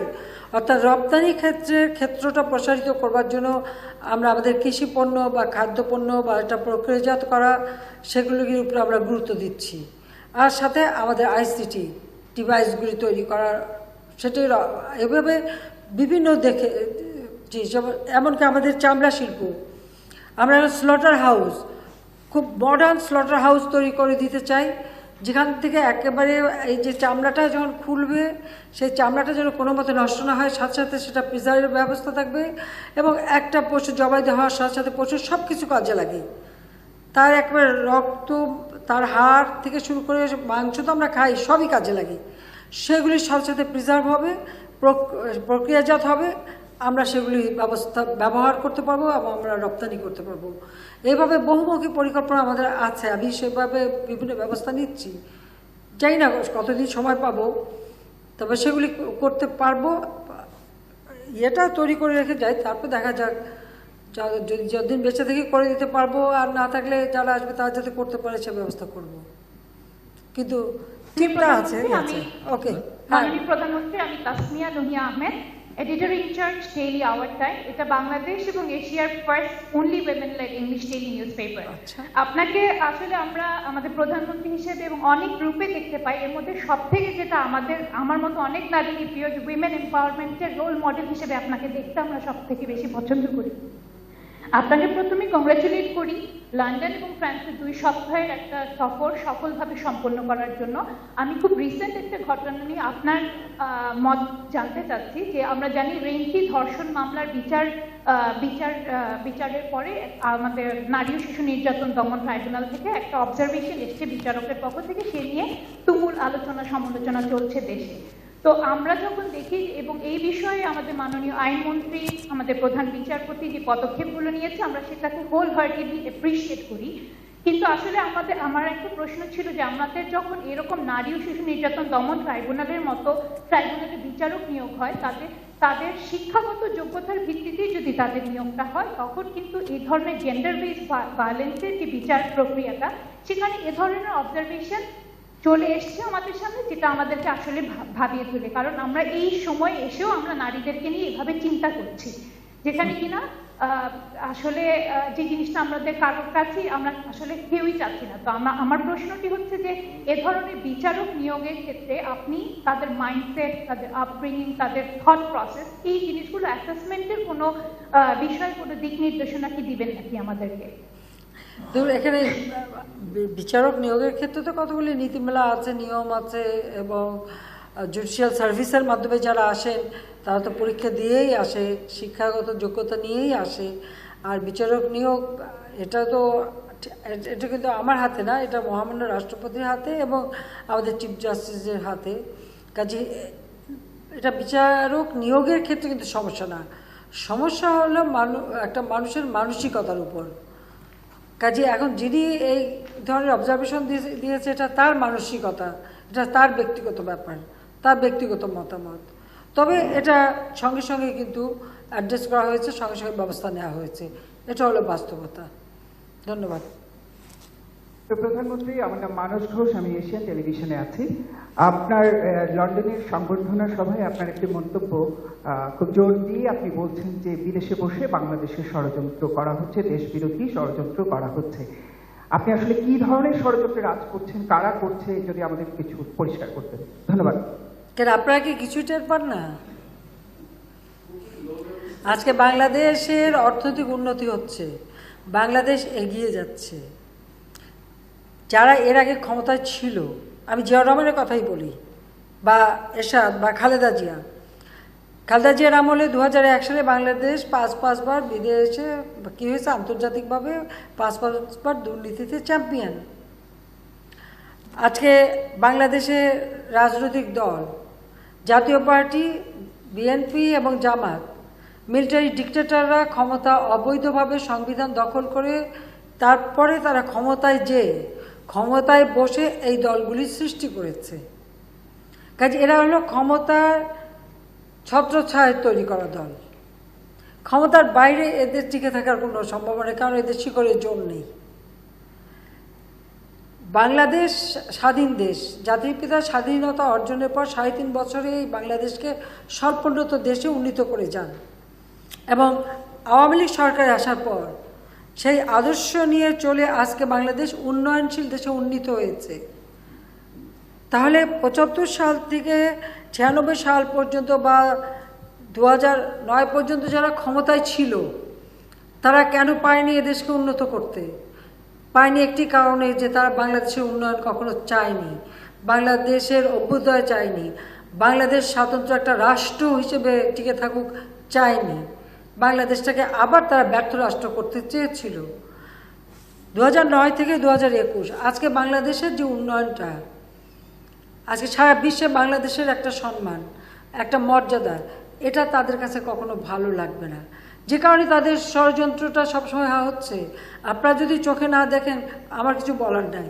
তাহলে আপনারা তো এটুকু দেখেছিলেন যে চলন্ত বাসে আগুন দিয়ে মানুষ পোড়ানো, নাকি সেটাও ভুলে গেছেন? 2001 সালে কিভাবে মেয়েদেরকে রেপ করা হয়েছে, কিভাবে ঘরবাড়ি দখল হয়েছে, চোখ তোলা হাত কাটা হত্যা করা হয়েছে, সেটা কি দেখেছেন? হ্যাঁ, জিয়াউর রহমানের আমলটা হয়তো অনেকে ছোট ছিলেন, দেখতে পাননি, কিন্তু সেই সময় যে মানুষকে যে নির্বিচারে খুন করা হয়েছে, মুক্তিযোদ্ধাদের খুন করা হয়েছে, একটা দেশে যদি 19 বার, মাত্র 4 বছরের মধ্যে যদি 19 বার কু হয়, তো সেটা কি কোনো রাষ্ট্র হিসেবে টিকে থাকতে পারে? সে 19 বার কু হয়েছে, এবং প্রত্যেক কুতে সেনাবাহিনীর সদস্য, বিমান বাহিনীর সদস্য এবং রাজনৈতিক নেতা কর্মীদের উপর অত্যাচার হয়েছে। আমাদের দেশে আপনারা দেখেছেন, কোথায় ময়মনসিংহ বোমা পড়লো, আমাদের ঢাকায় সেই মুনতাসির মামুন থেকে শুরু করে সবাই আসামি করে তাদেরকে টর্চার করা হলো। সেগুলো কি মনে আছে? সেগুলো কি চোখে দেখেছেন? তো যারা এইভাবে অত্যাচার নির্যাতন করে এবং তেল আর গ্যাস বিক্রি বিশৃঙ্খলা দিয়ে ক্ষমতা এসে দুর্নীতিতে চ্যাম্পিয়ন করে, তারপরে এতিমের অর্থ আত্মসাৎ করে, গ্রেনেড হামলা করে, আমাকে হত্যার চেষ্টা করে, বা 10টা অস্ত্র চোরাকারবারি মামলায় আসামি হয়ে সাজাপ্রাপ্ত হয়ে ফিউজিটিভ হয়ে বিদেশে রয়েছে, তাদের তো প্রচেষ্টা থাকবেই যে বাংলাদেশ সবসময় ব্যর্থ হোক, বাংলাদেশে সবসময় একটা গোলমাল লেগেই থাকুক, এবং চেষ্টা তো তাদের মধ্যে প্রতিনিয়ত করে যাচ্ছে, প্রতিনিয়ত করে যাচ্ছে। এদেশে জঙ্গিবাদের সৃষ্টি কে করেছে, কখন হয়েছে? বাংলা ভাই কখন সৃষ্টি হয়েছে? বাংলা ভাই মিছিল করে, পুলিশ পাহারা দেয়, এটা তো বিএনপির আমলেই। আমরা আসার পর এগুলি দমন করেছি, এগুলিকে আমরা নিয়ন্ত্রণ করেছি, আমরা বিভিন্নভাবে এটা নিয়ন্ত্রণ করে দেশে একটা শান্তিপূর্ণ অবস্থা, উন্নয়ন যাতে হয় সেটাই করে যাচ্ছি। এখন তাদের প্রচেষ্টা থাকবে, আমি জানি সেটা, যে তারা ইলেকশন করে না, কি ইলেকশন নিয়ে প্রশ্ন তোলে। এরা ইলেকশন নিয়ে প্রশ্ন তোলে কীভাবে? জিয়াউর রহমান কি ইলেকশন করেছিল? ৭৭ সালে তার হ্যাঁ না ভোট, ৭৮ সালে তার রাষ্ট্রপতি নির্বাচন, বা ৬৯ সালে তার যে সংসদ নির্বাচন, সেটা কি কোনো নির্বাচন ছিল? বা ৮১ সালে রাষ্ট্রপতি নির্বাচনের কথাই তো স্মরণ করেন। আজকে মানুষ হত্যা বলছেন, সেই ৮১ সালে রাষ্ট্রপতি নির্বাচনে কতজন হত্যা হয়েছিল, কত মানুষের ঘরবাড়ি পুড়িয়েছিল, এত তাড়াতাড়ি ভুলে গেলে চলবে? সবাই এত তাড়াতাড়ি ভুলে গেলে কী করে চলে? তা এখনও তাদের ইচ্ছা, তারা 2014 ইলেকশন করবে না। ইলেকশন করবে কিভাবে? ইলেকশন করতে হলে যে সাংগঠনিক শক্তি দরকার হয় বা জনসমর্থন দরকার হয়, সেটা যখন নাই, তখন তারা ওই আমরা করব না, মানি না বলে নিজেদের দৈন্যতাটাই প্রকাশ করে। এখনও ইউপি ইলেকশনে বলে দিল তারা কি তাদের মানে সিম্বল দিয়ে ইলেকশন করবে না, কিন্তু কেউ এমনি করতে চাইলে করতে পারে। কেন? তারা জানে যে আওয়ামী লীগ তৃণমূল পর্যায় পর্যন্ত এমনভাবে উন্নয়নটা করেছে, আর সাধারণ মানুষ আওয়ামী লীগকে ভোট দেয়, আওয়ামী লীগকেই চায়। এখন কিভাবে ক্ষমতা থেকে সরাবে? গ্রেনেড হামলা করে পারল না, সেই ৭৪ কেজি বোমা ফিট করার পরেও বেঁচে গেলাম, সরাসরি গুলি করলো কত দফা, সে তো এত দফা এখন বলতে গেলে অনেক সময় লাগবে, বারবার তো আমি ভুক্তভোগী, তাতেও পারল না। আমি যাচ্ছি, সে কলারতে সামনে বাস আটকে দিয়ে আমার গাড়ি আটকে, গাড়ি আক্রমণ, সেখানেও মারতে পারলো না। এতবার চেষ্টা করলেও সফল হতে পারলো না।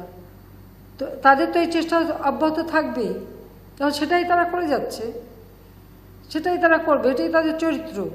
তারা ক্ষমতায় আসছে অস্ত্রের মাধ্যমে, ক্ষমতায় আসছে বন্দুকের জোরে, এবং তাদের সৃষ্টি ওখান থেকে, ওই বন্দুকের নল দিয়েই সৃষ্টি, অবৈধ ক্ষমতার থেকে সৃষ্টি। তো এখন লন্ডনে বসে ফিউজিটিভ হয়ে নানা ধরনের এই বাংলাদেশের ভিতরে, একদিকে বাংলাদেশের ভাবমূর্তি নষ্ট করা, আর আমাদের তো কিছু লোক থাকে পয়সা পেয়ে ভাড়া খেটে যতবার বাংলাদেশের বিরুদ্ধে অপপ্রচার চালাতেই থাকে, কারণ এখানে পয়সা মানি ম্যাটার্স, অত মোটা অঙ্ক পেলে, কারণ এরা তো টাকা পয়সা সব যেভাবে বাংলাদেশ সব অর্থ তো চুরি করে নিয়ে বিদেশে আয়েসে দিন কাটাচ্ছে। সামান্য কিছু টাকা আমরা উদ্ধার করে এনেছি, সেটা খালেদা জিয়ার এক ছেলের টাকা, আর বাকিও তো আছে, এবং তারা ওখানে ভালোভাবে সেগুলি ব্যবহার করছে। এবং বাংলাদেশের মধ্যে কীভাবে গোলমালটা পাকাবে? আজকে এখানে বোমা হামলা, কালকে ওখানে মন্দির ভাঙা, কালকে সেখানে মন্দিরের উপরে কোরআন শরীফ রাখা, সব কিছুই তো কারা নিয়ন্ত্রণ করে, কোত্থেকে আসে? এটা তো তদন্তে বের হচ্ছে। এখন তো ডিজিটাল বাংলাদেশের সাথে একটা সুবিধা আছে, সিসি ক্যামেরা দিয়ে তো বের করা হয়েছে যে কোথা থেকে, এবং আরও তথ্য বের হবে, তারপর সেগুলি দেখেন। আর সাংবাদিকরাই যদি প্রশ্ন করেন তো ষড়যন্ত্র কোথায়, তার যাবো কোথায়? তো আপনাদেরও বের করা উচিত। আপনারা কী চান? যে দেশে ইলেকশন না হোক, এদেশে ইলেকশন প্রশ্নবিদ্ধ থাক, এদেশের এই যে উন্নয়নগুলির কাজ থমকে যাক। থমকে যে যায় সেটা তো দেখেছেন, 96 থেকে 2001 পর্যন্ত যা করেছিলাম সব থেমে গেছিল। জাতির পিতা স্বাধীনতার পরপর 75 পর্যন্ত যতটুকু এগিয়ে নিয়ে গিয়েছিল, বাংলাদেশ পিছিয়ে গেছে। 96 সালে 1500 মেগাওয়াট বিদ্যুৎ থেকে যখন 4000 মেগাওয়াট করলাম, সেটা কমে দাঁড়ালো আবার 3200-তে। এখন 24,000 মেগাওয়াট বিদ্যুৎ উৎপাদন। আমাদের যার চাহিদা তার থেকে বেশি সবসময় আমরা রাখি, কারণ অনেক সময় অনেকগুলি রিফার্বিশ করতে হয়, সেগুলি মেরামত করতে হয়, সেজন্য। এবং আমাদের তো টার্গেট আছে যে আমরা তো একটা দীর্ঘমেয়াদী পরিকল্পনা দিয়েছি যে বাংলাদেশ এসডিজি যেমন বাস্তবায়ন করবে 2030 সালের 41 সালের মধ্যে বাংলাদেশ, এখন আমরা উন্নয়নশীল দেশ হয়েছি, 41 সালের মধ্যে বাংলাদেশ উন্নত দেশ হবে। ডেল্টা প্ল্যান করে দিয়েছে 100 বছরের। যাতে এই বাংলাদেশ বদ্বীপ কোনো মতে যেন ক্ষতিগ্রস্ত না হয়, প্রজন্মের পর প্রজন্ম যেন সুন্দরভাবে বাঁচতে পারে। তো এই কাজগুলি আগে তো কেউ করেনি। তো এখন এটা হলে পরে এই স্বাধীনতা, স্বাধীন দেশ, আজকে সারা বিশ্বে সম্মান, এটাই তো তাদের মনোকষ্ট। তো ষড়যন্ত্র তো তারা করছে, এখন আপনারা না দেখলে আমার কিছু বলার নাই। আমার চোখে যা দেখি আমি সেটা বলি। আর আপনি যদি এক মিনিট কেউ থাকে চোখ থাকিতে অন্ধ, কান থাকিতে বধির, আমার কিছু বলার নাই। মাননীয় প্রধানমন্ত্রী, আমি একটা প্রশ্ন করছি। কয়জন বলবে? একজন একজন বলেন। আমি একটু শেষ করে নিচ্ছি, একটু দূরের থেকে বলুক না ভাই। মাননীয় প্রধানমন্ত্রী, আমি মাহমুদ আল ফয়সাল, আমি মাইটিভিতে কাজ করি। আপনার কাছে আমার এখন সর্বশেষ আপনি যে বক্তব্যটি রাখলেন তার আলোকেই প্রশ্ন। প্রধান বিরোধী দল হিসেবে রাজপথের আমরা বলি, সেই বিএনপি এরই মধ্যে বলেছে যে আগামী নির্বাচন নিয়ে সরকারের সঙ্গে কোনো ধরনের আলোচনায় তারা অংশ নেবে না। এখন সংসদের বিরোধী দল হিসেবে জাতীয় পার্টি সেই হিসাবে ঠিক আছে, তাদের পক্ষ থেকে এই ইস্যুতে কোনো বক্তব্য নেই, কিন্তু আমরা একটা অংশগ্রহণমূলক নির্বাচন, আগামী নির্বাচন দেখতে চাই। এই অংশগ্রহণ নির্বাচন করবার জন্য আপনার সরকারের পক্ষ থেকে বিরোধী দলের সঙ্গে কোনো সংলাপের উদ্যোগ নেবেন কিনা, এটি হচ্ছে প্রথম প্রশ্ন। আরেকটি বিষয় আপনাকে বলি, মঞ্জুরুল হাসান বুলবুল তিনি আপনাকে একটি প্রশ্ন করেছিলেন, তার একটি অংশ হচ্ছে যে সাবেক প্রধানমন্ত্রী এবং সাবেক বিরোধী দলীয় নেত্রী বিএনপি চেয়ারপারসন খালেদা জিয়া, তার ট্রিটমেন্টের যে বিষয়টি এখন ব্যাপক আলোচিত হচ্ছে, এ বিষয়ে আপনি বিশেষ কোনো পদক্ষেপ গ্রহণ করবেন কিনা, এ দুটি প্রশ্ন। আমার কাছে চান কিভাবে বলেন তো? খালেদা জিয়াকে যে কারাগার থেকে বাসায় থাকতে দিচ্ছে, চিকিৎসা করতেছি, এটাই কি বেশি না? আপনাকে যদি কেউ হত্যা করার চেষ্টা করতো, আপনি কি তাকে গলায় ফুলের মালা দিয়ে নিয়ে আসতেন? বলেন আমাকে। বা আপনার পরিবারকে কেউ যদি হত্যা করতো, আর সেই হত্যাকারীকে যদি কেউ বিচার না করে পুরস্কৃত করে বিভিন্ন দূতাবাসে চাকরি দিত, তাদের জন্য আপনি কি করতেন? আমি থাকতে হত্যাকারীকে 15ই ফেব্রুয়ারি 96 সালের ইলেকশনে ভোট দিয়ে পার্লামেন্টে বসানো, যেখানে আমি বিরোধী দলের নেতা ছিলাম, সেখানে বসানো হলো কর্নেল রশিদকে। কে করেছিল? খালেদা জিয়া। খায়রুজ্জামান আসামি, তার মামলার রায় হবে, চাকরি নাই।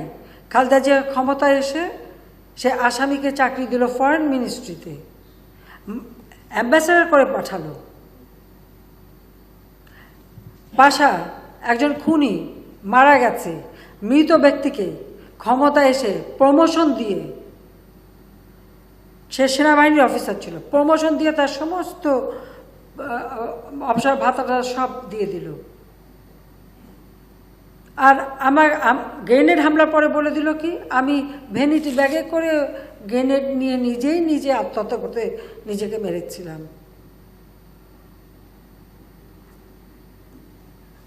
কোটালীপাড়া বোমা যখন পোতে, তার আগে তার বক্তৃতা কি ছিল? শেখ হাসিনা বিরোধী প্রধানমন্ত্রী তো দূরের কথা, কোনোদিন বিরোধী দলের নেতাও হতে পারবে না, সেই কথাই বলেছিল। ভেবেছিল তো মরেই তো যাবো, রাখে আল্লাহ মারে কে, আর মারে আল্লাহ রাখে কে? এখন আমার বেলায় সেটা হচ্ছে যে রাখে আল্লাহ মারে কে। তো সেখানে তারপরেও আবার খালেদা জিয়ার জন্য এত দয়া দেখাতে আমাকে বলেন, আপনাদের তো কেউ এই প্রশ্ন করলে আমার মনে হয় আপনাদের একটু লজ্জা হওয়া উচিত এই ধরনের কথা আমাকে বলার, যারা আমার বাপ মা ভাই, আমার ছোট রাসেলকে পর্যন্ত হত্যা করিয়েছে। তারপরেও আমরা অমানুষ না দেখেই তাকে আমরা অন্তত তার বাসায় থাকার ব্যবস্থাটুকু, আমার এক্সিকিউটিভ অথরিটি আমার হাতে যতটুকু আছে আমি সেটুকু দিয়ে তাকে বাসায় থাকার চিকিৎসার ব্যবস্থা করে দিয়েছি। বাকিটা আইনগত ব্যাপার। তারপর দুর্নীতি করে করে এই দেশটাকে একেবারে ধ্বংসের দিকে নিয়ে গেছে। গ্রেনেড হামলার পরে আমরা এতজন আহত, আমাদের 22 জন মানুষ মারা গেছে, একদিন পার্লামেন্টে সেটার উপরে আলোচনা করতে দেয়নি। আমরা এই বিষয়টা নিয়ে আলোচনা করতে পারিনি। তো এত বড় অমানবিক যে, তাকেও আমি মানবতা দেখিয়েছি, আমার হাতে যেটুকু পাওয়ার সেটুকু আমি দেখিয়েছি। আর কত চান? আর কত চান আমাকে বলেন? এখন সে অসুস্থ, ওই যে আমি বললাম না, রাখে আল্লাহ মারকে, মারি আল্লাহ রাখে কে, সেটাই মনে করে বসে থাকেন। এখানে আমার কিছু করার নেই, আমার যেটা করা ছিল আমি করেছি, এটা এখন আইনের ব্যাপার। আর না আমি এটা শেষ করো। মাননীয় প্রধানমন্ত্রী, আমি মাইনুল হোসেন পিন্নু, মোহনা টেলিভিশনে কাজ করি।